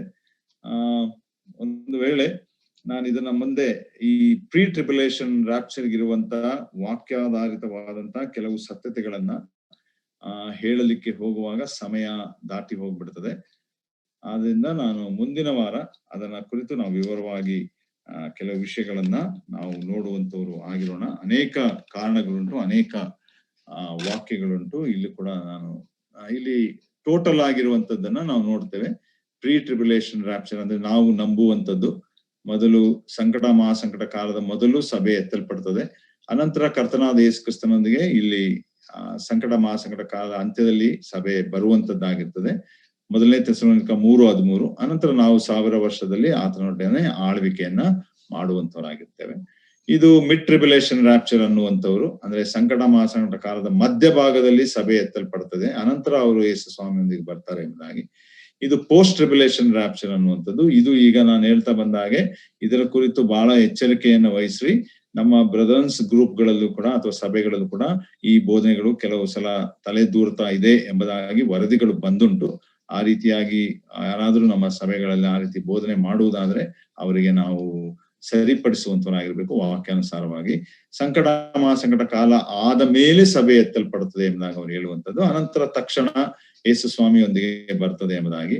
ಅವಾಗ ಏನಾಗ್ತದೆ ಎಂಬುದಾಗಿ ಹೇಳುವಾಗ ನೋಡ್ರಿ, ಪ್ರತಿಫಲ ತೆಗೆದುಕೊಳ್ಳುವುದಕ್ಕೆ ಸಮಯವಿಲ್ಲ. ಕ್ರಿಸ್ತನೊಂದಿಗೆ ಯೇಸು ಸ್ವಾಮಿಯೊಂದಿಗೆ ವಿವಾಹವಾಗಲಿಕ್ಕೆ ಸಭೆಗೆ ಸಮಯವಿಲ್ಲ. ಈ ತರವಾದಂತ ಎಲ್ಲಾ ತಪ್ಪಾದ ಬೋಧನೆಗಳಲ್ಲಿ ಬರುವಂತದ್ದಾಗಿದೆ. ಅದನ್ನ ನಾವು ಮುಂದಿನ ವಾರ ನೋಡುವಂತರಾಗಿರೋಣ. ಪ್ರೀ ರಾಪ್ಚರ್ ಎಂಬುದಾಗಿ ಹೇಳುವಾಗ ಸಂಕಟ ಮತ್ತು ಮಹಾಸಂಕಟ ಕಾಲದ ಅಂತ್ಯದಲ್ಲಿ ದೇವರ ಕೋಪ ಪ್ರಕಟಿಸಲ್ಪಡುವಂತ ಕರ್ತನ ದಿನ ಅನ್ನುವಂತ ಸಮಯಕ್ಕೆ ಮೊದಲು ಸಭೆ ಎತ್ತಲ್ಪಡ್ತದೆ. ಅನಂತರ ಯೇಸು ಸ್ವಾಮಿಯೊಂದಿಗೆ 1000 ವರ್ಷ ಆಳ್ವಿಕೆಗೆ ಬರ್ತದೆ ಎಂಬುದಾಗಿ ಇವರು ಪ್ರತಿಪಾದಿಸುವಂತರಾಗಿದ್ದಾರೆ. ಈ ಎಲ್ಲಾ ಬೋಧನೆಗಳಿಗೆ ನಾವು ಎಚ್ಚರಿಕೆಯಾಗಿರ್ಬೇಕು. ಪೇತ್ರನು ಹೇಳುವ ಹಾಗೆ ನಾವು ನೀತಿವಂತರು ಎಂಬುದಾಗಿ ಪ್ರತಿಪಾದಿಸ್ಲಿಕ್ಕಾಗಿ ವಾಕ್ಯಾಧಾರಿತವಾದಂತ ಉತ್ತರಗಳನ್ನ ಕೊಡಲಿಕ್ಕೆ ನಾವು ಸಿದ್ಧರಾಗಿರ್ಬೇಕೆಂಬುದಾಗಿ ಪೇತ್ರನು ಕೂಡ ನಮಗೆ ಹೇಳ್ತಾ ಬರುವಂತನು ಆಗಿರ್ತಾನೆ. ಮುಂದೆ ನೋಡೋಣ, ನಾವು ಈ ಪ್ರೀ ಟ್ರಿಬ್ಯುಲೇಷನ್ ರಾಪ್ಚರ್ಗೆ ಇರುವಂತ ಒಂದು ವೇಳೆ ದೇವರ ವಾಕ್ಯಾಧಾರಿತವಾದಂತ ಸತ್ಯತೆಗಳನ್ನ ನಾವು ಮುಂದಿನ ವಾರ ದೇವರ ಚಿತ್ತವಾದ್ರೆ ನೋಡುವಂತವರಾಗಿರೋಣ. ದೇವರು ಈ ವಾಕ್ಯಗಳನ್ನ ಆಶೀರ್ವದಿಸಲಿ. ದೇವರಿಗೆ ಮಹಿಮೆ ಉಂಟಾಗಲಿ. ಬಂದಂತ ಎಲ್ಲ ದೇವ ಜನರಿಗೆ ನಾನು ಕರ್ತನಾದ ಯೇಸು ಕ್ರಿಸ್ತನ ಹೆಸರಲ್ಲಿ ವಂದನೆಯನ್ನ ಸಲ್ಲಿಸ್ತೇನೆ.